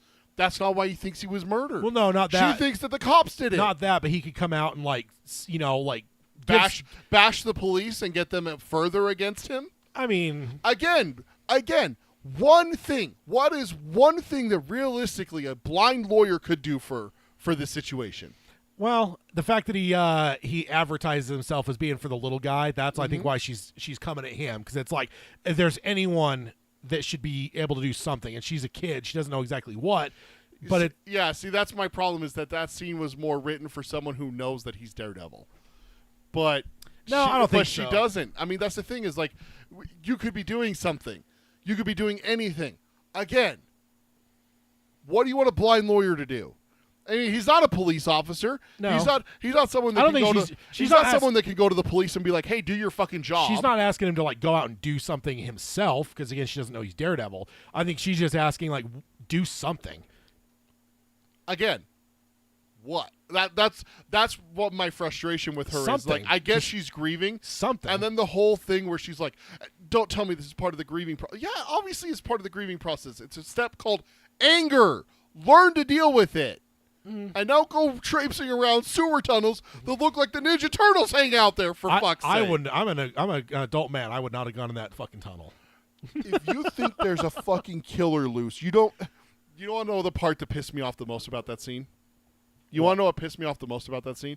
You're going to go investigate a subway tunnel and take a fucking cell phone as your only source of light? Well, yeah. No! She's like 14. What does she know? She's a straight A student. She's not that stupid, is she? All kids are stupid. They think the phones are everything. So. No, that's true. You got a point about that. Does she even know? Take a goddamn flashlight. Do you think do you think she even knows what a flashlight is? Or is it just an app on the phone? You got a point there with that one. Now, okay, maybe you're onto something with it. But no, seriously, if you're going to go investigate a goddamn tunnel, take a flashlight. Yeah. There's my advice for everyone in the world. If you're going to go investigate something that's underground, don't just use your phone. I mean, we know that. Take a flashlight. Like a big one. Yeah. Like one that can also be doubled as a billy club like the cops did in the 80s. She's a badass. That's all I'm saying. I wouldn't have gone in there. I wouldn't have gone in there with a gun. Personally. I mean. So she goes in there with nothing. Like, props to her. Also, 60 victims. That's a lot. That's a lot. That is a lot. That's a lot. Like, it kind of irritated me a little bit where they started doing, like, the noise going out. I wanted to hear their discussion about it because it's like, 60 victims. Well, you can't account for all the... Sorry, what was that? What? Speak up. I can't hear you. Like, what do you mean they can't account for all the missing? How many are missing? Yeah. Yeah. And this is one of those things that, like, happens, right, when the victims are, like, homeless people and stuff like that. Yeah. No one there to report a missing, and all of a sudden they just... I've seen an episode... My wife was watching Criminal Minds a few months back. There literally was an episode where it's like, yeah, she just stopped showing up to the fires one night. And it's like, what's her name? I don't know. It's like, oh, my God. If a serial killer preyed on homeless people... Well, it's like prostitutes, right? Green River Killer, that's what he went after. And that no one wants to report them missing and everything. Well, nobody even knows sometimes. Yeah. Like, it's, and everything. Oh, I don't know to report her missing. I don't know to think that might be her because they're saying that's a prostitute. My daughter's not a prostitute, you know. Yeah. Or my sister's not, or whoever the relation is. Or they're just completely separated from the family at that point. But then Angie's obviously how Cherry found out right? She's in that room when Fisk says nobody knows outside of this room, and they immediately cut to her, very unhappy about that. And who's her old partner? Yep. Cherry. So then Cherry comes in. Now, what did he want? To come in and tell Matt, hey, I don't want you to do anything about this, but let me tell you about like, what the fuck do you expect, dude? He wanted to be the one to tell him, though. That was I said the same thing. I'm like, you don't want him to do anything, then why fucking tell him? And I'm like, oh well, he's gonna hear about it. So I don't know. Fisk ripping his jacket. Big Boy's coming back. Again, after the setup in 4, we're getting it. I think he's coming back. Yeah, so anti-vigilante team being built up with bad apples with no oversight or accountability. Of course, the Punisher guys are included. And no cameras. That's what I meant by no accountability. Like, okay, I gotcha. Yeah. Dude, when he said no cameras, I went, uh-oh. Yeah. Cole North is a comic book character, so that's a big addition. That's the one from Chicago. Yeah. He's super anti-vigilante and particularly hates Daredevil, Punisher, and Spider-Man. Oh. So there's been some people wondering if he's going to end up in Spider-Man 4 potentially. So yeah, that's a kind of a cool addition. I wonder, now that you say that, I wonder if this anti-vigilante task force, the AVTF, is going to permeate through the MCU. Could be. I wonder if like damage control and stuff like that. I wonder if we're starting to see like the start of like some anti-superhero stuff going forward. Yeah. Oh, I think so for sure. That's interesting. There's already been some anti stuff. Yeah. So, the fuck it line from Matt. Yep. When he finds out about Angie or Angela, and then calls the cops and then thinks better of it. Hangs up and he's just like, fuck it. Let's do it. And then at that moment, we hear the old Daredevil theme stated in the most overt way we've heard up to this point. Yeah. That was pretty badass, and it kind of makes me wonder if that's why they've done what they've done with the intros and stuff. I mean, one, it's a new show, but so you probably want something new. But two, like you kind of like have hints of the old theme throughout. Yep. But finally now the fight with Bullseye had it. Yeah. On the rooftop when they were on the roof. Yeah. You definitely hear the old theme there. Yeah. So yeah, it's only when he's Daredevil that you hear it. Yeah.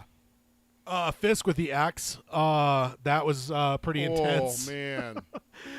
Yeah. Dude, he pummeled that guy. Yeah. He pummeled Adam so bad. That's the way I picture Kingpin. Like that's the way he is in the comics. He just absolutely fucking pulverized. Like the way you see like a gorilla attack something. 2 hands smashing down on someone. That's what Fisk does in the comics. Man. So, and they did a great job of having him just fucking brutalize him. Like just brutal. The synchronized headbutts, because again they're paralleling here. Yeah. Not only am I wanted to point out the paralleling because not only are they both now fully embracing their old personalities. Yeah. But they're both beating the fuck out of artists. Yeah. That's true. They are. Adam is an artist. That's why she fell in love with him, was because of his hands. Yeah. And then Muse is a street artist. Yeah. What about Muse killing those 2 girls? Is that the end? Is that the end of the last episode? Yeah, because this episode, the after in the rich people thing, his aides pull him out to show him the picture of them outside. No, that's this episode then. Yeah, that's where they show this episode. Or no, maybe it's early in this episode when it's like the beginning of this episode. Him, yeah, because the end of last episode, I don't think you really had anything with Muse. No, you're right. No, it was the beginning of this episode. Then later on, it was the end of episode 4 where we see him carrying the guy, and then yeah, indeed. And then what a fight with Muse. Oh wow, so incredible. Makes you wonder what's his story going to be, because like you said it, you were saying this earlier. So for everyone who doesn't know who Muse is, explain a little bit about him. Yeah, he's a killer, serial killer. I think the only thing they're really changing is this one. There seems like they're making it where he is more of like a Banksy type spray paint. I think if I remember right in the comics, he actually will do like not dioramas, but he'll use bodies to like create art too. Like kind of like he did with the 2 girls. Yeah, exactly. Not just blood. And I guess the one they find on the pier, the dock, where the guy finds him on the rocks, like the eyes are whatever. Yep. So and then like maybe that's showing like the evolution of him going from blood to using human remains and bodies into his art. Very well could. We could see that transition, but you were saying about what's his superpowers. Yeah, in the comics, and I don't think they're doing it here, he has the ability to basically suppress vibration, which basically means he's completely blinds Matt. And the fact that it didn't happen in his lair, I'm like, okay, they're not doing it then. Like, there's just no way. You don't think it's not going to be something that he uses for, like, in the second fight? No, because he almost died. I mean, if not for Angela, Matt kills him. Matt's got him, like, strung up right by the neck. Yeah, and he would have absolutely killed him. You think he would have killed him? 100%. Matt doesn't kill. It doesn't matter. He was killing him. Really? If it wasn't for Angela, he does not let him down. Because, I mean, dude, he's killed at least 60 people. This is like beyond the pale of this is like, I'm not a Catholic anymore. Like, that doesn't matter or anything. Yeah. And he's just attacked this child that you know, right? Like, I believe, I mean, you could argue the other way, totally fine. But in my mind, if not for Angela literally heart stopping, I think Matt fucking just puts an end to him. I do wonder if that's going to come back and bite us in the ass that he didn't die. Oh, absolutely it is. So. It's gonna end up with someone dead, and I think maybe you're right that it's someone that gets taken by Muse that's maybe it's not a Punisher fan. Maybe it's Punisher himself. Nah. No? No. Oh, Punisher can't get taken by some little artsy-fartsy dude? Is that your thing? No way. Punisher's too badass, huh? Yeah, Punisher with a paperclip has got enough to fucking wipe that motherfucker off the planet. Not unless Matt beats him black and blue again. Angela waking up to Daredevil is pretty great for her. He's been gone for a while, so not only does she realize that she's saved, but now she sees that he's back. Yeah. Like, that's a pretty cool thing, right? Because she's been wanting... Do you think Matt's going to try... Okay, so here's the question I had at the end of this episode. Do you think that Matt is... Do you think Daredevil is back? Or do you think that this was like a one-off thing for him? No, he's back. You think he's back? Yeah. I wonder if there's going to be a conversation where he's going to... I wonder if... he might try to pull back a little bit. I wonder if this is where... what's her name shows back up? Karen? I think this is where maybe Karen shows back up, and she's like, okay, so you're back. And he's going to be like, no, I'm not. That was a one-off thing. Yeah. I'm not back. I'm not dishonoring Foggy. And she's like, you're not dishonoring Foggy by not being Daredevil. You're dishonoring him by not saving people. You know, that whole argument is like... Or Frank might be coming back. Maybe Frank is the reason. Frank could be the one, hey, you good, you're back. No, I'm not. And then he calls him a pussy or something. Right. You know, like I could see that being a conversation with him. Is like, no, this is just a one-off, a special case. You know, I had to save Angela and everything like that. Yeah. Yeah, indeed. Any other thoughts you have before we move on to the couple news bits here? No, that was fantastic episode. So much good stuff, man. The fact that we had Kamala's dad. Oh. I just have to say, well done, Marvel. Yeah. Well done, showrunners. Well done, writers, and everything like that. That could have just been a random character, but the fact that it was Kamala Khan's dad. Yeah.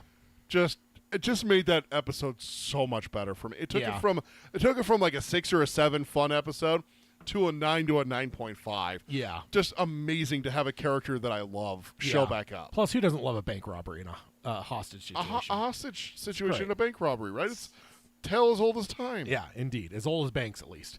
All right. So, do you think the old bank robberies, like back in the day, were like swords instead of guns? And I don't know. They had like bow and arrow archers on the roof waiting for them. Maybe. Laser dot arrows. So moving over to, I got a rumor. The rumor out now is the Russo brothers are now allegedly directing the next X-Men movie. Interesting. Because we heard that after Secret Wars, they would be kind of overseeing a bunch of stuff, including the X-Men. But now the rumor is that they will be full-on directing the X-Men. So interesting. That's pretty cool.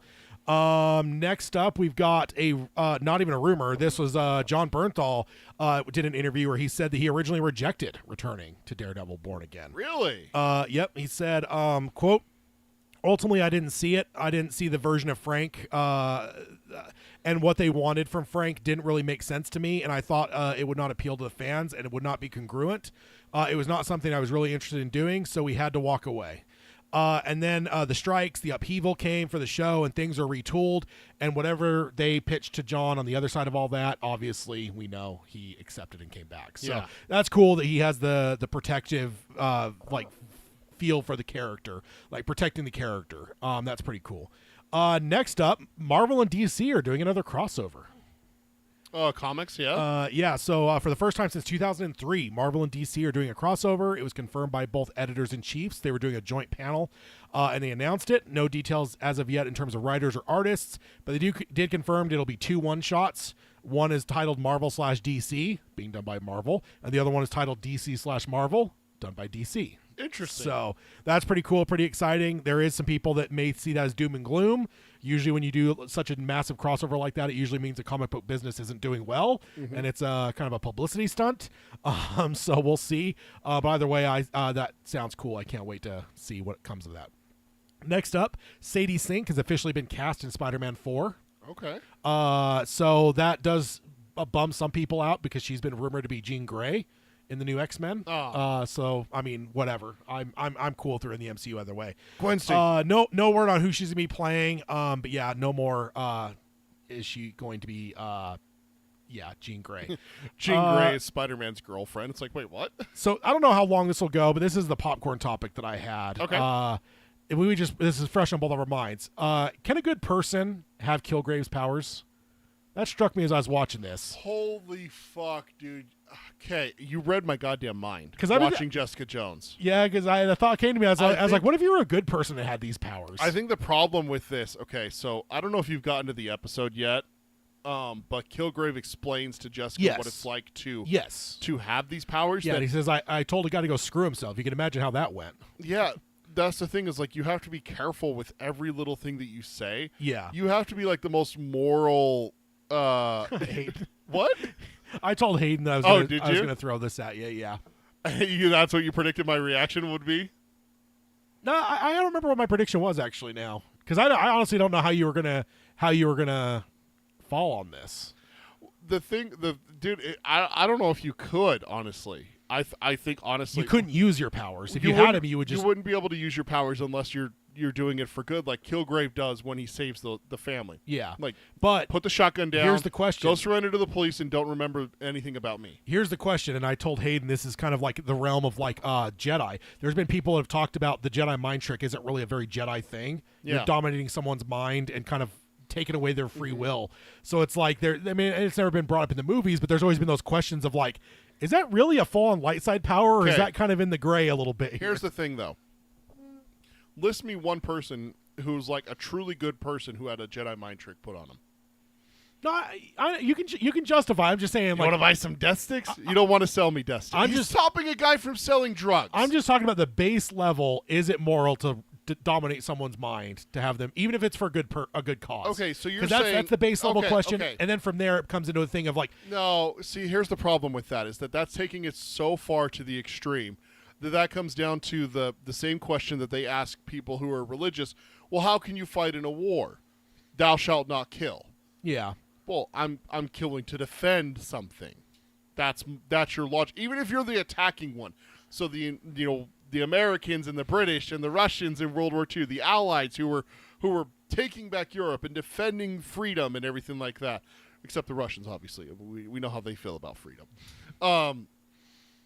You're going to say that those people are immoral for killing. That's not the same.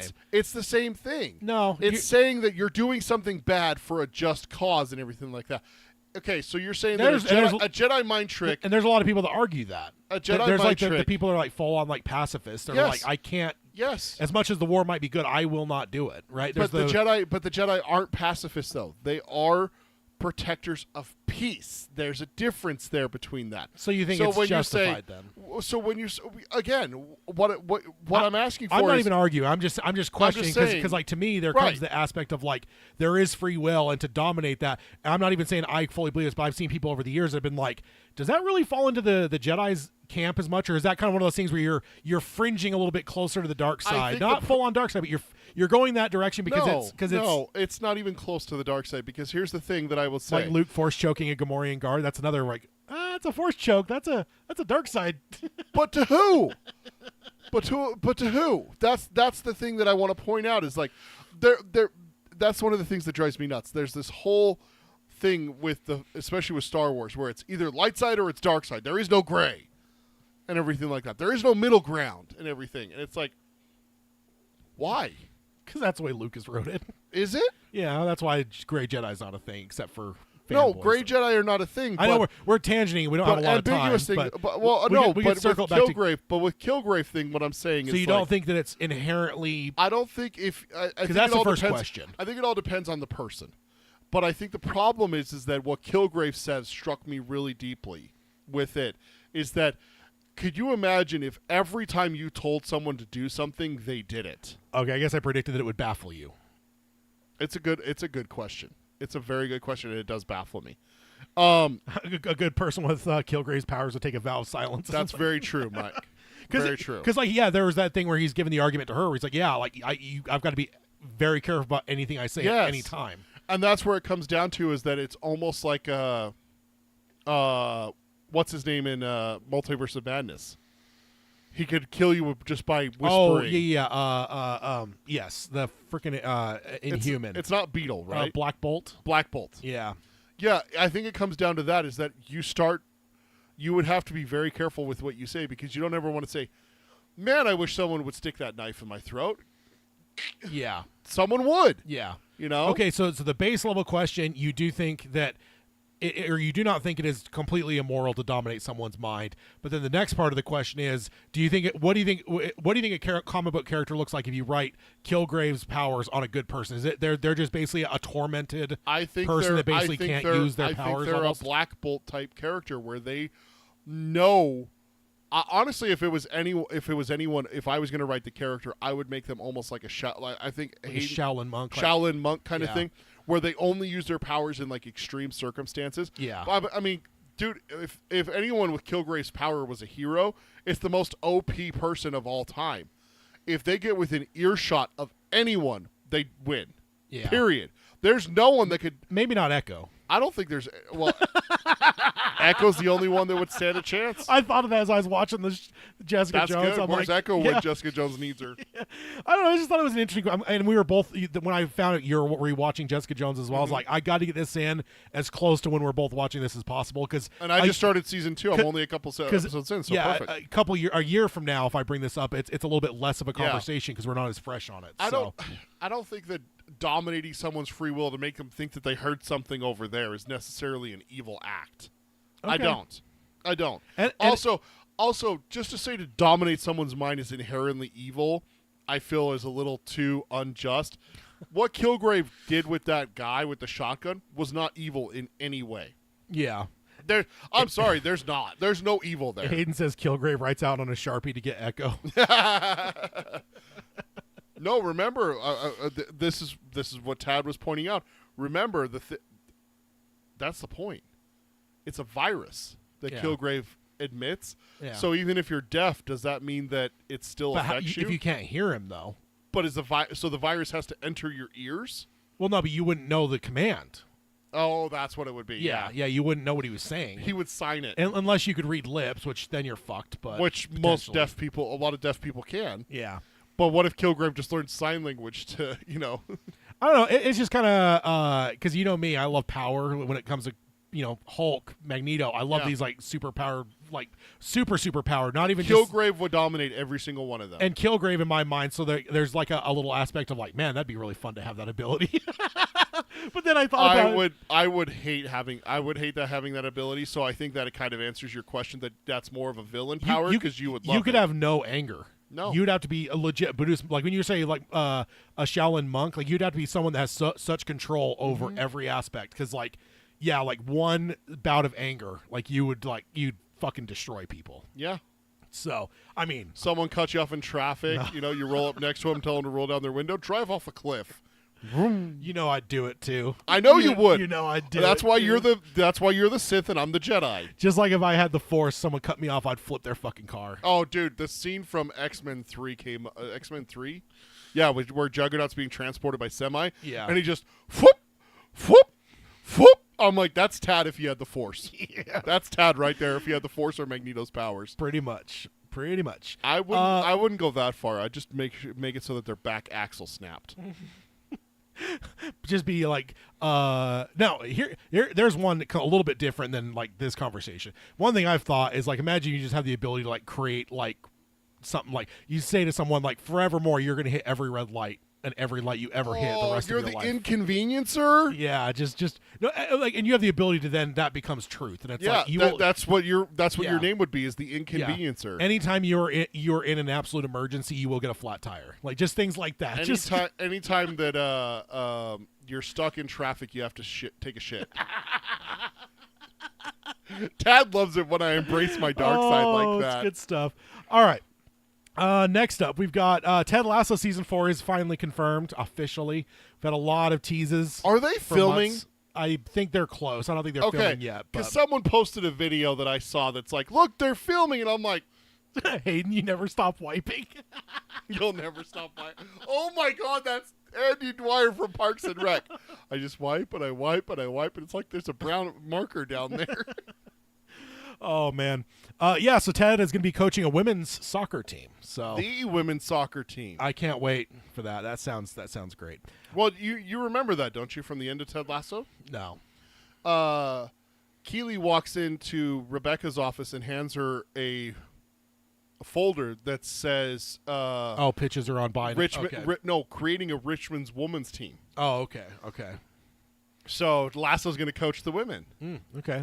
I'm there for it, man. Yeah. I am absolutely there. My wife and I just finished rewatching Ted Lasso like last month or the month before. So it's good stuff. Yeah, that's one of the last scenes. I think that might be the last scene with Keeley is that she walks in and hands Rebecca the folder and it says Richmond Women Football Club or something like that. And then you're like, oh, she's not going to sell. And then you see the newspaper and it says that Rebecca sold 49%.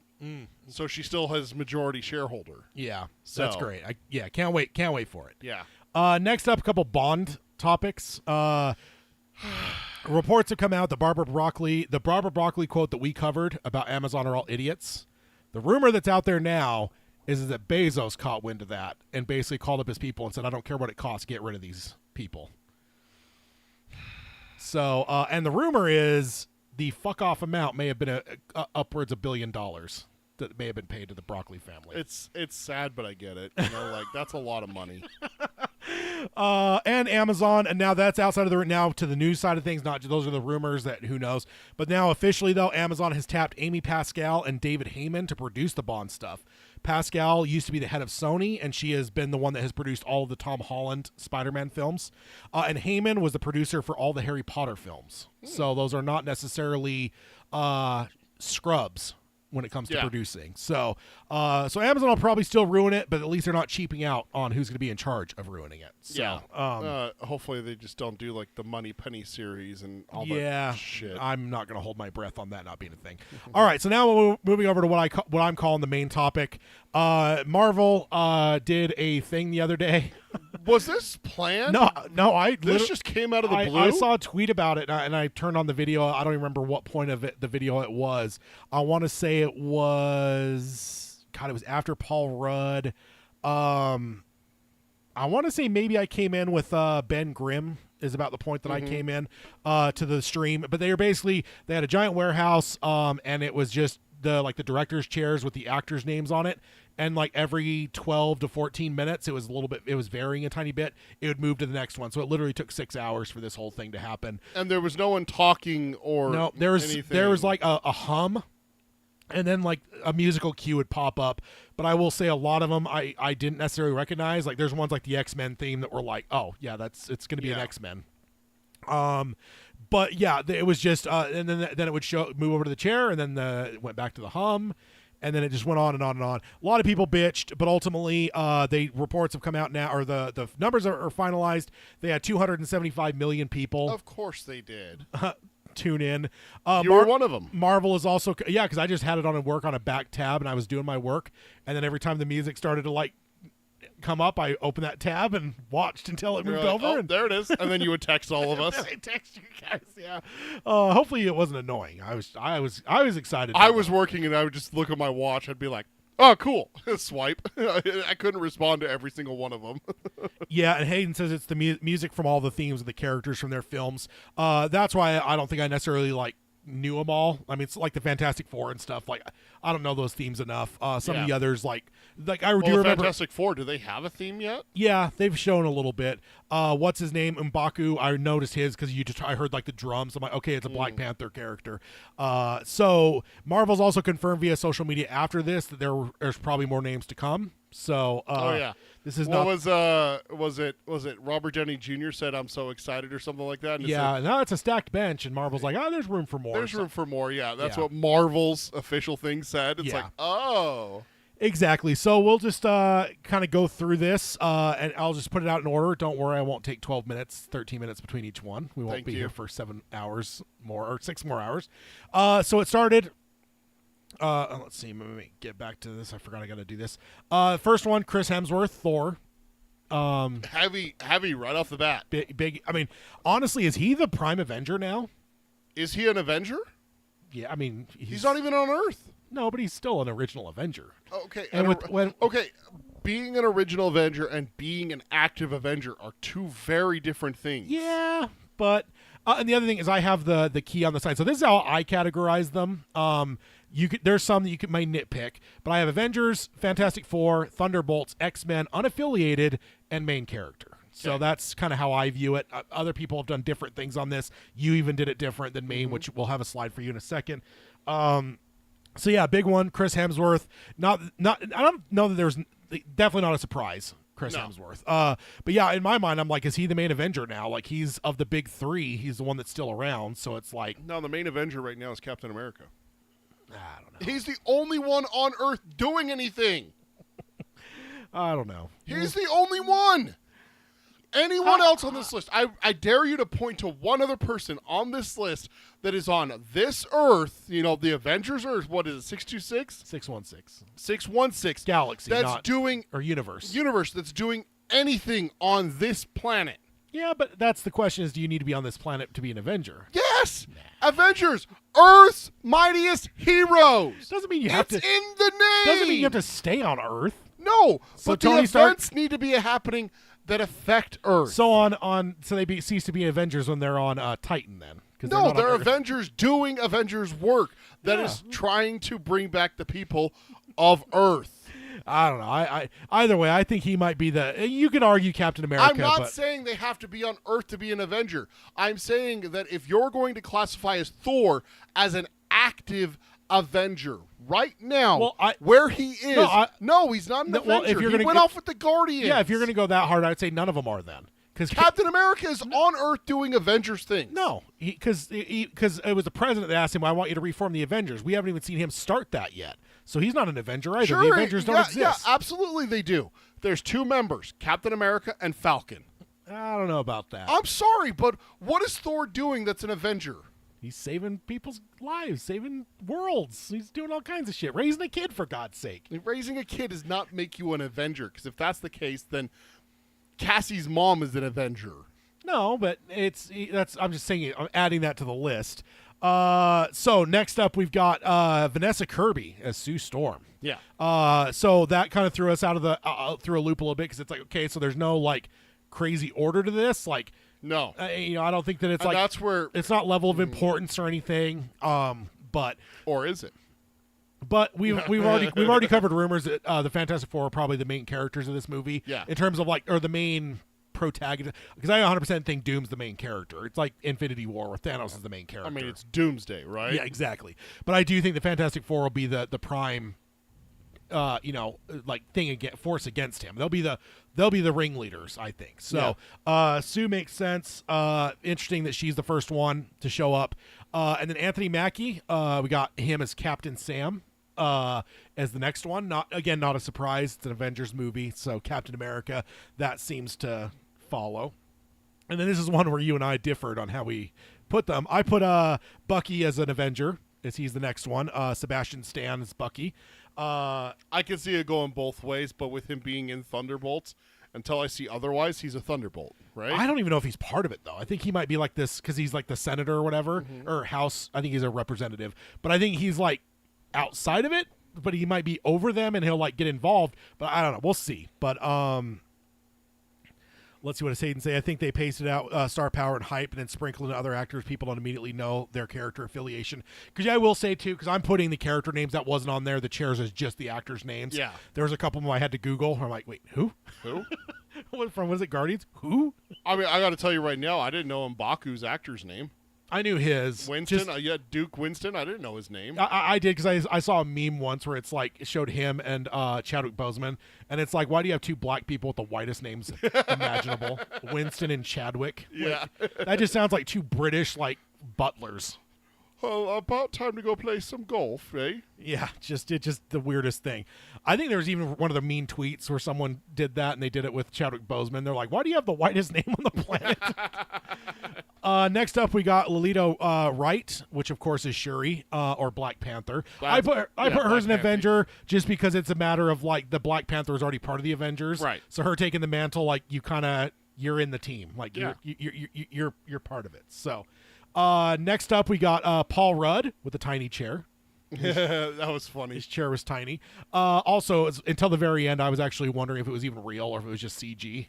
Because like, there was just something about it that felt like the footsteps. Because I know they weren't setting the chairs up as they were going, but they had footsteps, like the music cue, and then you hear footsteps. Like someone was walking in and then putting the chair down. up. But it's like, that's not real. And the footsteps are too artificial. It didn't sound real. So there's part of me, it's like, is this even real? And then the end, it showed us that it was real. So... Rutherford and Bradsley fighting for Wakanda. Yeah, it's just the weirdest names. I'm glad those are the actors' names and not the character names. If those are the character names, that would have been something else. Next up, we've got Wyatt Russell, and he is the U.S. agent from Thunderbolts, our first Thunderbolt. Yeah. Debatable. Again, we'll see with Sebastian Stan. I'm just saying, with Bucky, we got to see it. Yeah, and then my first one I've got here unaffiliated is Tenoch Huerta Meja, which is Namor. We don't know where he stands. He's completely up in the air. So I put him as unaffiliated. Next up, we've got Eben Moss Bacharach, which is, of course, Ben Grimm. Mm-hmm. And then we've got my next one that's unaffiliated is Simin Liu as Shang-Chi. Again, he's not... It's my boy. He's not plugged into anything, so I put him as unaffiliated. What do you mean? What? He's absolutely an Avenger.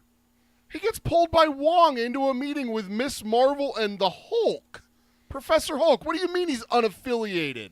He's absolutely working with the Avengers. I mean, I think he will. He is. It's in the movie. I just watched it. I don't know. It's the end credit scene. You can't just discount that. Wong's not an Avenger, so I... Wong is too an Avenger. So is Doctor Strange. Strange, yes. Wong, no. Okay, so what? So what? The sidekicks don't count? No, he's the Sorcerer Supreme. He's not a sidekick. He's affiliated to the actual like wizards. Okay, so what do you? So Thor's an Avenger, but Shang-Chi isn't. Not yet. He will be. And that's certainly he's going to. We saw his initiation when Wong went and recruited him to help the Avengers, which Wong is a part of. I don't know about that. He's shown it. Oh man! What is this categorization with you? And then Florence Pugh is next. Is Yelena? Let me guess, unaffiliated? No, she's Thunder. She's actually Thunderbolt, right? Like she's actually on the team now. I do think I'm undetermined whether Bucky's going to end up with them or if he's always going to be like that, almost like Sam Jackson-y kind of like above, like telling them like you got to do this or don't do that or like whatever. And I think he'll eventually end up helping them, but I don't know that he'll be part. I see the trailer where Bucky is fighting with them. Yeah, that makes him part of the Thunderbolts squad. I don't know like that. I think he'll be the bridge to make them Avengers. So that's the asterisk at the end, right? That's my guess. Yep. And then one that I was watching live, the next one, this is a big one, was Kelsey Grammer. Dude. And our first X-Men. And they played the X-Men theme, so I geeked the fuck out. And Kelsey Grammer on top. I mean, I should have been as surprised because we've already seen Kelsey. He's already been in the MCU. Ish, because it's another universe. So the question would be, but Rambo is from the MCU. Yeah. It's an MCU movie. Yes, he's in the MCU. Yeah. Don't say ish. He is in the MCU. Everyone who was in Deadpool and Wolverine is in the MCU. I still think there's some dividing lines. No, there's... Why? Why do we have to make them feel like less characters then? Why do we have to ostracize them? They were in a Marvel Cinematic Universe movie. Why? No, even Deadpool, the whole premise of the movie is he wanted to get into the MCU and was rejected. No, he wanted to get into the Avengers and he wanted to get rejected. into the MCU. Hey, fuck off, Fox. I'm going to Disneyland. Yeah. Like, and he was in a Marvel movie. Like I don't understand why we have to take these characters and just shit on them. I don't get it. I'm not shitting on them. It is. No. You're saying they're not part of the MCU, the Marvel Cinematic Universe. The movies that they are in, they're not part of it. It makes no sense. Yeah, showing up in a post-credit scene from another universe, like, I don't know. I don't know if that really... So America Chavez was not in the MCU until Multiverse of Madness. Was she in a post-credit scene? Yes, she was. She was standing in the doorway with Doctor Strange and the Doctor from the other universe. So she's not in the MCU until she's in Multiverse of Madness. No. No, she's introduced in the post-credit scene. Yeah, I don't know. That's so Sam Jackson's not in the MCU until Iron Man 2. Yeah, I mean, especially that one, because you didn't even know if it would actually pay off. Like that was. But he was in Iron Man. I mean, kinda. He post-credit scenes are kind of part of the movie. They still count. You were just arguing about one especially phase one when a completely different filmmaker was filming a scene from their movie and they just gave it to the other one to put on. I don't know if that really counts as being in the movie. It's still part of the movie, isn't it? Showing the Thor scene, that doesn't now make that scene a scene with the other movie. Thank you, Hayden. Thank you. I don't understand it. I don't understand his logic. Really, it's not really the MCU. It's in the fucking movie. Pull it up on Disney Plus right now. Turn on the Marvels. Go to the end credit scene. Who do you fucking see? Beast. He's in the MCU. He's in the MCU. Maybe he's renting a spot, but he won't be around long. It doesn't matter how long he's in. We can have a character in there for 2 seconds. They're still in the MCU. The character in Thunderbolt's trailer that gets turned to a fucking shadow, guess what? That's an MCU character. I don't know about that. But speaking of that, our next unaffiliated one, we've got Louis Pullman, which is credited as Bob, which we know Sentry is part of him too. Sentry part is very villainous, so I don't know if I'm going to align him with the Thunderbolts because he's kind of the villain, and maybe by the end Bob will be part of the Thunderbolts, and I probably will, but I don't know. For now, I'm going to put him unaffiliated. Then we got Danny Ramirez as the Falcon. So that's great. I love this guy. So unaffiliated. Glad to see him. He's coming not part back. of the Avengers. Falcon. He's not initiated into the Avengers. No, it's like the Black Panther though. When Falcon is there and you take the title, then you become part of the Avengers. You're just instantly part of the group, even if you've never been a part of a meeting or anything. Yeah. No, because you took the title. It's like you. I don't know. I'm trying to. There was another movie reference that came to my mind, but I've lost it already. But it's like a grandfathered in. You know, you're because your categorizations, man, are wild. They're wild. I don't know about that. They are. Next up, we got Joseph Quinn, Johnny Storm. So now we've got 3 of the 4 Fantastic Four. Very split up. We're not necessarily seeing any type of rhyme or reason to these lists. Next, we got David Harbour, which of course we know is Red Guardian, another Thunderbolt. And then we've got Winston Duke as M'Baku, which I put unaffiliated because that one kind of makes sense. He's more about Wakanda. He hardly even plugs into Wakanda for a long while. He shows up once every now and then for Wakanda. So I get that. He's like that crazy uncle that just shows up once every 5 years to the family reunions to fuck shit up. Yeah, he's the one that gets arrested and all that. Yeah, you don't need to leave. Let's see. Next up, did I miss anything in the chat or just shenanigans? Hayden says every MCU end credit scene either has something to tie into the next one or a comic relief moment homage to the film you just watched. And then Hayden says kind of like how Thor is the Prime Avenger, Peter. I'm not arguing Prime Avenger. I'm not arguing that he was an OG Avenger. I'm arguing active Avenger. Is he an active Avenger right now? Or is he semi-retired raising his daughter? In that case, there is no active Avengers, I would say. I would say that Captain America and Falcon are the only active Avengers, along with Wong, Shang-Chi, and Hulk, and Marvel. Because they're the only ones meeting together. No, because I don't think they're meeting together. I think that's what Cap's got to bring together of the Avengers. Then what's the scene in Shang-Chi with Wong, Shang-Chi, Marvel, Captain Marvel, and Hulk? Something cosmic with the rings. That's that's alluded to. It's and that's what the one that people are still bitching about. We haven't got any payoff for. Is it's okay, what is this? Because you got Captain Marvel, that's whatever. You got Bruce Banner, which is one of the greatest scientific minds. There's some, and then Wong is Master of the Mystic Arts, also defender of from all kinds of shit. Yeah. So it's whatever that ties into. I don't think that has anything to do with the Avengers. That's just more of a matter of whatever. Now, when Cap starts to bring it together, that's where the Avengers come back together. I will say the closest I would say is if Cap said, I'm going to bring the Avengers back now, at that point, he's an Avenger. and then he'll start to bring them all back together. And Falcon's an Avenger, like by proxy, right? Yeah, I mean, yeah. Like it's sidekicks aren't people. Okay, I'll say this. Mike says Peter. Did you catch that? I said sidekicks aren't real people. Give them a crowbar they're and crowbar, send them out. Yeah, they're crowbar bait. Mike says Peter Thor didn't pay his annual dues. Cancel his membership card.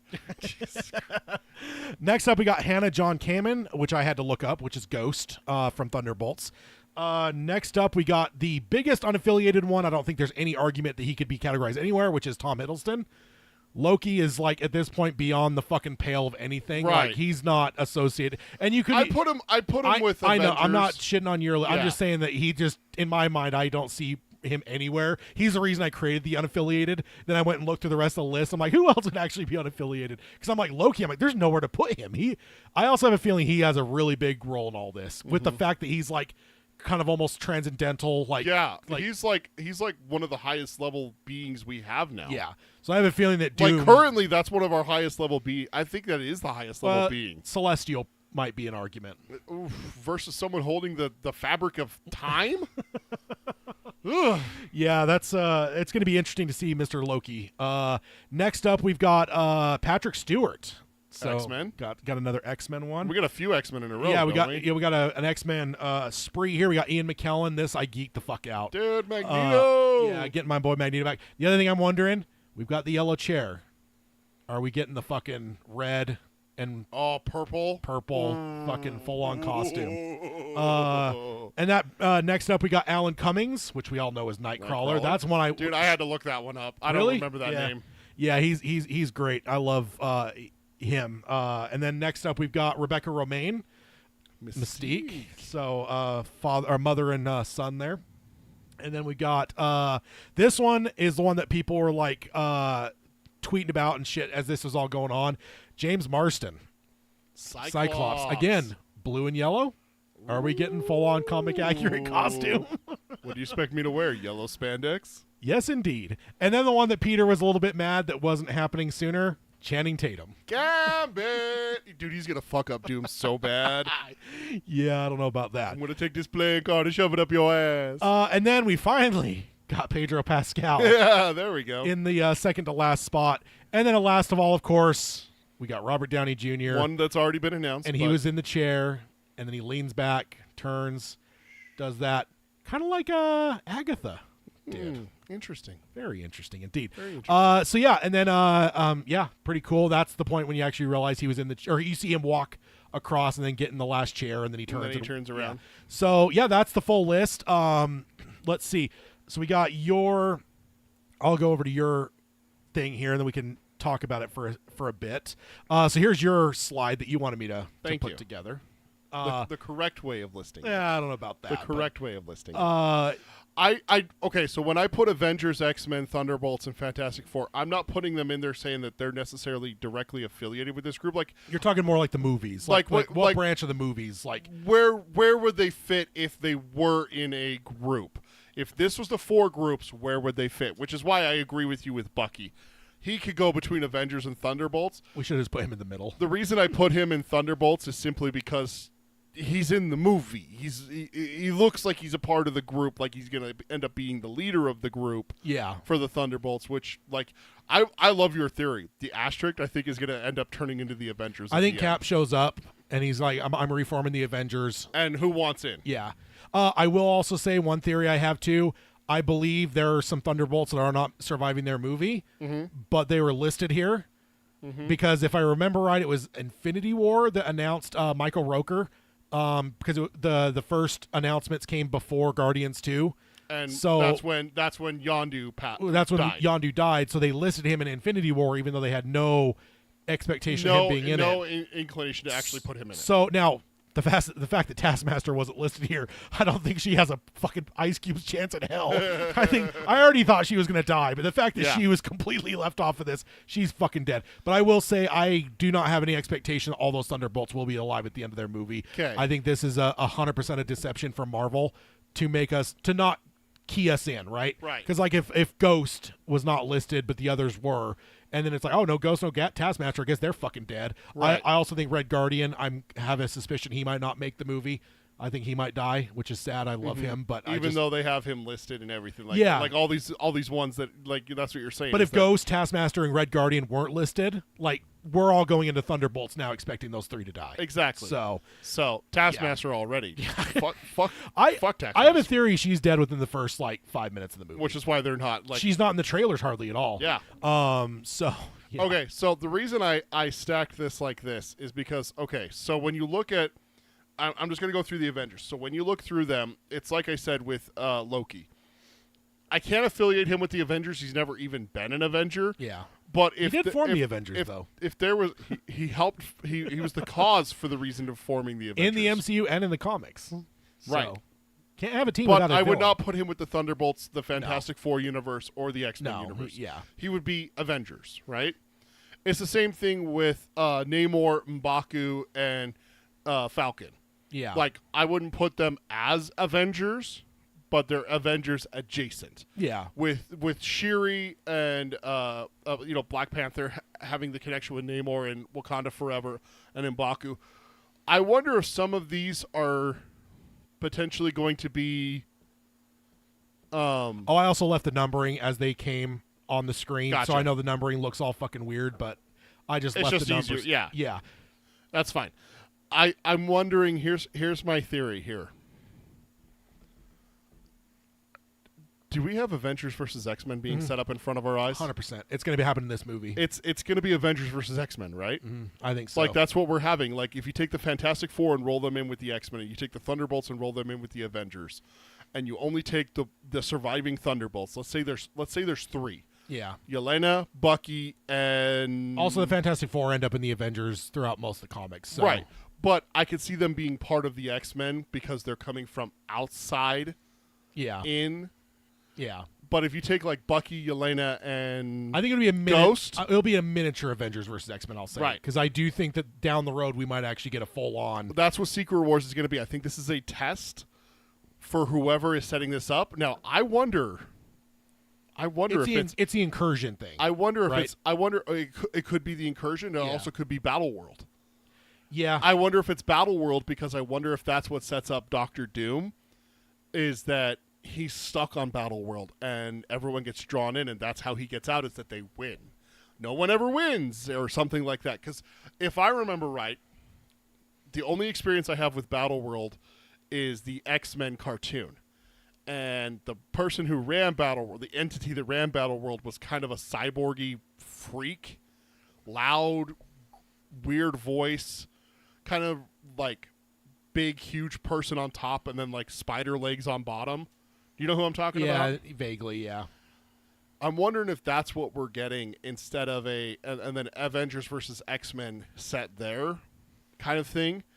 And that's going to set us up with like, the only way you can take them is to have an incursion. Yeah. Or maybe the incursion is the reason that we have this, is that, okay, fight for your planet's existence. Yeah. Fight for your universe's existence. I think Doom's going to be ringing that together. I don't know if Doom's going to be ringing it. I wonder if we're going to see a Doom turn where he, at the end of the movie, he turns evil. Yeah. I don't know if he's going to appear good. You think he's going to be manipulating people? Okay, you think he's going to be appear good and manipulating people. Okay. He's always going to be bad. Okay. But I think what's going to happen is he's going to say, hey, there's an incursion. You're going to fight for the existence of your planet, and you're going to have the MCU versus the X-Men, because the X-Men are from the different universe. Yeah. And they're going to have to fight. And I think right toward the end, they're going to realize they're being deceived. Maybe because that's when the Fantastic Four show up. Maybe they got something else going on. You got kind of the Infinity War where you got parallel things happening. Yep. The Fantastic Four are doing their thing. When they finally get there and they're like, dude, what the fuck are you people doing? Don't help him. Well, we're fighting because he told us this. Like, no, he's fucking lying. And then all of them turn towards Doom, and then Doom fucking wipes, and I think he's going to kill all the X-Men. I think they're all fucking dead. Just going to wipe everyone out. Yeah, like a lot. I mean, not. I wonder if not, he's. Not, gonna, I wonder how many of these characters. I wouldn't be surprised if Ant-Man dies. Yeah, I thought I'm not. It's not to say all the MCU characters are safe, but I think 100% of these Fox X-Men characters are dead. They're fucking dead. Not to say they won't be back, because different universes could still have those same faces. We'll see them again in I almost said Battle World, in Secret Wars. in Secret War. No, but it's the same. It's one of the same, right? But is it Secret Wars is Battle World? Is Battle World. Okay, yeah. thank you. So I've never read these comics, so it's a lot for me to try to. I'm debating that maybe we need to do that. Read Secret maybe Wars? this year. Both versions. There's 2 versions. That'd be really cool. That'd one in be the really 80s, cool. one in the 2000s. So that's my theory. I know I'm stepping on what you were Doomsday's saying. not until next March, 26, right? yeah. March or April? May? I don't remember. May sounds right. May sounds right. Yeah. No, dude, it just hit me when I started like making. I saw a list with all of these, and I saw a list where someone categorized it kind of similar to this. Yeah. Like you said, everyone's doing different. Everyone's doing different. When yeah. I saw, and the person who did it similar to this, where it was Avengers and X-Men at top, I went, okay, remove Tom Hiddleston, remove Falcon, Namor, and M'Baku, right? So that's Thor, Captain America, Black Panther, Ant-Man, Shang-Chi. Beast, Magneto, Nightcrawler, Mystique, Cyclops, Gambit. You almost have a perfect 6-on-6. Yeah. I mean, throw in Xavier, maybe you throw in Falcon and Namor. You have a 7-on-7. Yeah. Like it's lining up too perfectly. And then I was talking with my wife about this. The fact that they were doing it so out of order. Yeah. Dude, they're hiding something. They're trying to throw us off. There were people that were like trying to like come up with theories like, oh, is this the order people die in? Is this like, is there an order of importance? No. Is it how they're going to appear in the movie? And I'm like, you guys are all idiots. Like, it's not going to get that. Like, they're not going to give shit like that away. Like, no. Here's the order of appearance of this. Like, no. And for one, I bet you money what this is that they were purposely trying to throw us off that it's Avengers versus X-Men. Because if they just listed Avengers and then the Thunderbolts and then the Fantastic Four and then the X-Men, it's like, dude, that's too obvious. The only thing that was would throw that off is the fact they did put that entire fucking X-Men bunch together. They did have 21, 22, 23, 24.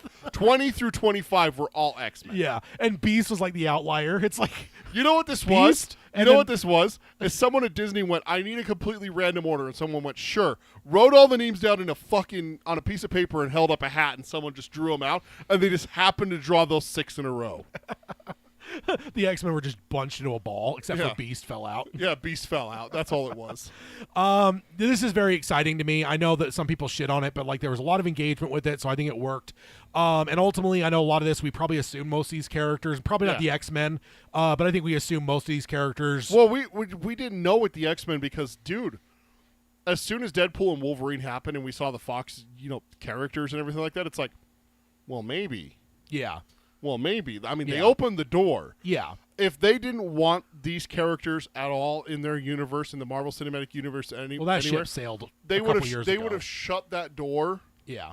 When someone wrote that in Deadpool and Wolverine, they would have been like, "No, we're not doing that." Yeah. But the fact that we showed a whole bunch of cameos, just makes me think like, and I know they did the whole like end trailer thing where it's like, like, okay, we're putting this to rest and everything like that. Yeah. I'm like, Then all the talks afterwards about Channing Tatum says he would be willing to come back and everything like that. I'm like, So, missing. Who jumps out at you? Wolverine. Okay. The biggest one that's missing is Wolverine. Where's Deadpool? I mean, we just had them in the most recent Marvel movie, right? Before Captain America. I'm going to fill in a big blank. Spider-Man. Spider-Man. Here's the thing. And the other big one, Doctor Strange. I think a lot of people are like, how are Doctor Strange and Spider-Man not? I think the big ones, though, the reason those are being left off is because they would be. Well, I mean, first off, Spider-Man's left off because no one knows who the fuck Spider-Man is. Yeah. I think that's a big one. I think that's a big reason why is that Spider-Man, no one knows who he is. And I wonder where Doctor Strange is right now. Yeah, that's true. One thing I'll say about the one that probably shocked me the most, except for, I mean, to an extent, some of the X-Men ones surprised me because it's like, oh shit, those are names I haven't seen in a long time. Yeah. But the one that I probably almost didn't count on in this movie is Loki. Yeah, how is he going to be involved? Once I saw his name, my mind started spinning where I'm like, I wonder if he is going to be like the main target.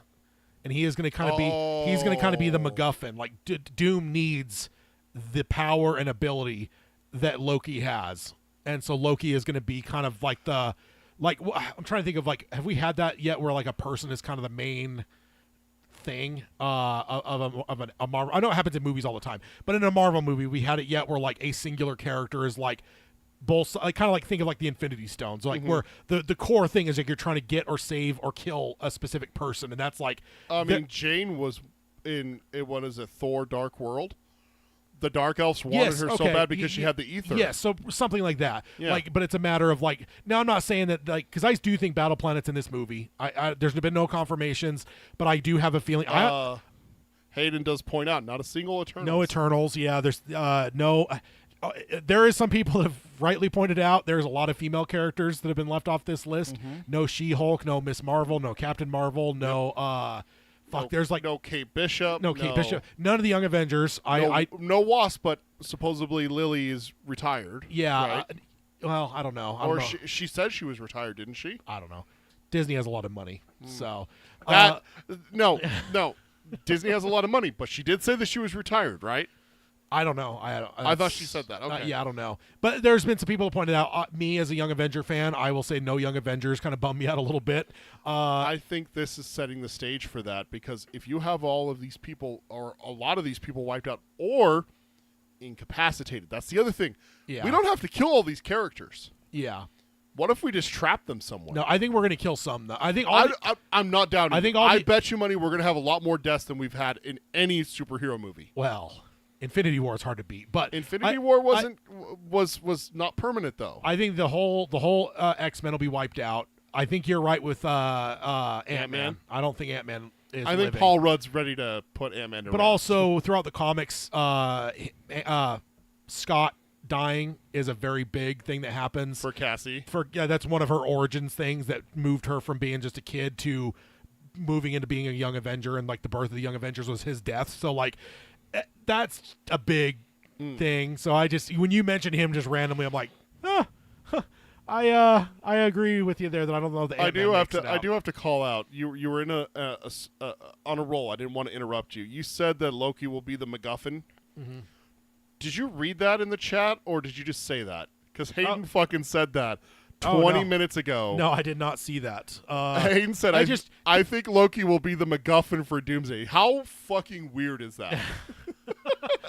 No, it's just because like where we left him in Loki season 2. He's like at the like literally what because like I assume at the end of Fantastic Four we're going to see their world destroyed. Yeah, and Doom, I believe his entire everything about him is going to be about we need to stop this from happening ever again. Now he's not going to go about that in a good way because he's Dr. Doom and he's not. The only way. Well, what if he does the whole robot thing? So I just played this mission in Fallout where this robot is literally going around killing people, and the reason why is because the robot was programmed by someone to protect humanity. Well, the only way to protect humanity is to wipe it all out. Yeah, Ultron. Classic like Ultron thing, right? Skynet. What if Doom is doing the same thing? Well, the only way to prevent incursions is to reduce it down to one universe. Yes, and that might be his ultimate goal. But yeah, I think there's going to be some deception, and I do think that Loki could be like once he finds out about Loki, however that happens, I think that he's going to like that. I need that power. Yeah. I need that ability. My wife points out, you know what would be so funny is if we get the Thor and Deadpool moment. Maybe that's why so many people were confused by Deadpool, because that's in the Deadpool and Wolverine movie. Why is Thor crying? Yeah. Thor's announced for this movie, so why isn't Deadpool in it? Yeah. Just with the list we got here. Yeah. What do they call it? Strange chemistry. What do they call it in Infinity War? Where like characters that you never thought you could see together. Yeah. What do you want to see here? Oh my God, I want to see just what's on the screen right now. I want to see Kelsey Grammer's Beast and Shang-Chi in a karaoke booth. Oh my God, dude! They got Wong in the karaoke booth at the end of the Shang-Chi movie. I want to see Kelsey Grammer belting out Hotel California with the Shang-Chi. Oh God, Wanda's missing. When I was talking about the women that weren't on here, because Wanda's dead. Wanda and Magneto. Wanda's dead though. That's one that I'm like, please God. No, Wanda's dead. She's gone. No. She's never coming back. She's the bride of Dr. Doom, sir. I think she'll be the bride of Dr. Doom. You think so? That's where I think the Agatha reference. The last person that did that was manipulating Wanda. Mm-hmm. So him doing the exact same thing. Could be. Again, if Doom's going to be consolidating power and like getting control of powerful people, he gets the Scarlet Witch, and then he sees Loki and like, oh God, look what I could have. Like, yeah, I'm 100% on board that Wanda is going to come back. I was just doing that to piss off my wife. You know how she feels about Wanda. Yeah, I don't want to see Namor and Sue Storm run across each other. They had a love affair in the comics. Did they really? Scandal. Yeah, very scandalous. So there's always memes about Reed Richards and Namor not really liking each other very much. So I think Falcon versus Johnny Storm in a race would be fun. Who? Falcon and Johnny Storm. Oh, okay, yeah. I think that would be a fun little. I bet you I can beat you around the Empire State Building. Off they go. Yeah, I don't know. I don't know if this one has as many right off the bat, but I think there's some more names coming for sure. Oh, that's a big one that we haven't talked about. You mentioned Deadpool, right? Yeah, Deadpool. We talked about one of the big things that we talked about. No Guardians. Yeah, none whatsoever. New or old, none of them. So I have seen one rumor, basically saying that the reason that people like Peter Parker and what's his name, Star-Lord, have not been announced is that they have very busy schedules this year. And they are still trying to figure out how they are going to get time to go film. Yeah, exactly. Oh, that's another thing I've been meaning to bring up for a number of episodes now. Apparently, Tom is not going to be on set for a good chunk of Marvel that's being filmed this year because he's filming Odyssey, and so it's going to be the stunt double, and then he'll eventually come in and do the voice type thing because like when he's in costume, all of that will be shot without him basically. Because we talked about Robert Downey Jr. not being able to do both. Yeah. And at one time I finally realized, like, wait a minute, how is Tom doing both? Yeah. I mean, he's not the main character like, Robert Downey Jr. is. Yeah. So I think they're doing that on purpose just so they don't let Tom leak anything.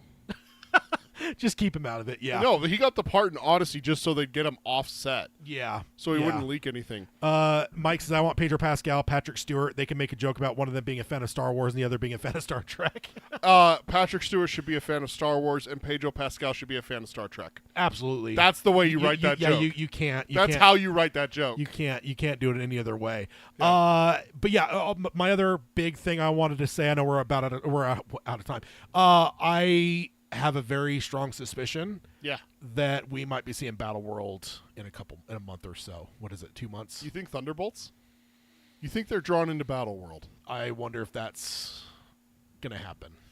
Because what have I been saying? Dude, you said Thunderbolts is going to raise the bar. And the Thunderbolts might be the bigger movie of the two because, like, over Captain America. Yeah, why is it second? And, like, there's just a bunch of speculation. And there's part of me that thought, okay, they're going to be the core of the new Avengers. We'll add some of the old Avengers with them, but they'll, like, whatever. But I kind of starting to wonder, like, if it's not just the vibranium, because that was so big in Captain America now, that, like, maybe their mission to start is to go get vibranium off that hand. But what if they fucking get wiped into fucking Battleworld by the end, right off the bat. The tail, maybe midway or 3/4 of the way through the movie, to where like you literally launch it to the point where like, oh my fucking god, like this is Battleworld. This is happening. Yeah. Like, is this our last? No, Fantastic Four is our last movie, but this is our last movie in the 616 that's going to lead us into fucking Doomsday. So it's like, I've had this speculation for a little bit, but this list made me think like, what the fuck if the goddamn Thunderbolts leads us? Because the Fantastic Four, it's all well and good, but the Fantastic Four is in a different universe. So the 616, this is our last hurrah before Doomsday. So it just makes me wonder, man, if we're seeing Battleworld here in like a month, was it a month and a half now? Well, it's almost April. So yeah, about a month and some change. The beginning of May though, isn't it? Yeah. Like May 5th? Yeah, something, yeah. Like right at the beginning of May. So we're just about a month away. Yeah, so about a month from now. A month next week from the day we recorded A month this. and a couple days, I have a suspicion. So that's just wild fan theory. I wonder if we're seeing Battleworld in Hayden says Ian McKellen is a massive Harry Potter fan. The one thing I love is at one point Ian McKellen was asked about like taking the role of Magneto back in like 2000. Yeah. And he's like, "Oh, they just showed me the costume, and it was one of the like sweetest costumes I'd ever seen." And I'm like, "What do you feel about maroon and purple?" Yeah. I mean, he wore a little bit like that in the third movie, didn't he? Yeah, he's gotten close to comic accurate, but not full on. I want the raised shoulders on the cape, like that big the goes up the purple. and back. Yeah. It needs to happen. Yeah. If it does, I might have to contact my doctor for an erection lasting more than 4 hours. I'm a Magneto guy, sir. But I do think more's coming. This is exciting news, though. A lot of speculation. I'm glad you had some too, because I was just like, my mind has been whirling since this whole thing. So, you guys are, so that'll do it for this episode. Let's hit the emails. I tried to speed us through, but the Daredevil stuff ended up going longer than I thought. Hey, we got there. Yeah, there's no way T2 ever would have. Dude, I knew it. I knew it. We wouldn't be able to. Yeah. So if you want to email the show, you can email us at... Who's Wendy Peppercorn? From Sandlot. The girl. The one that Squint's tricks. Oh. Where he acts like he's drowning. So the lifeguard. Yeah. Okay. Yeah. Hayden says Wendy Peppercorn? Okay. I mean, I do have Sandlot behind me. Oh, gotcha. So I think that can be a... I think he referenced her earlier, too. But yeah, he said she should be in Doomsday. Oh, yeah, I mean... That's what he said. She has like 12 kids or whatever. Isn't that what they say at the end of the movie? She should help out on Battle World. Give someone mouth to mouth. If you want to contact the show, you can send emails to peter@geekerybuyds.com or tad at geekerybuyds.com. That is the way to contact the show. Tad is spelled T-A-D-D, of course. And then next time, I've been struggling with this one for like almost 24 hours or more because usually I have some... Could have just taken T2. I mean, it's your movie. I know, but you had already picked it, so it felt weird to pick it. So... Okay. I did land on one right before we started the episode. Okay. Chernobyl, HBO. Oh, hell yeah. I've been meaning How much? Deep dive or just like kind of 10,000-foot view? I mean, whatever it will be to get through an episode. I mean, in terms of like, I don't want to say deep dive and then like, oh shit, we just spent like an episode talking about episode 1. Yeah.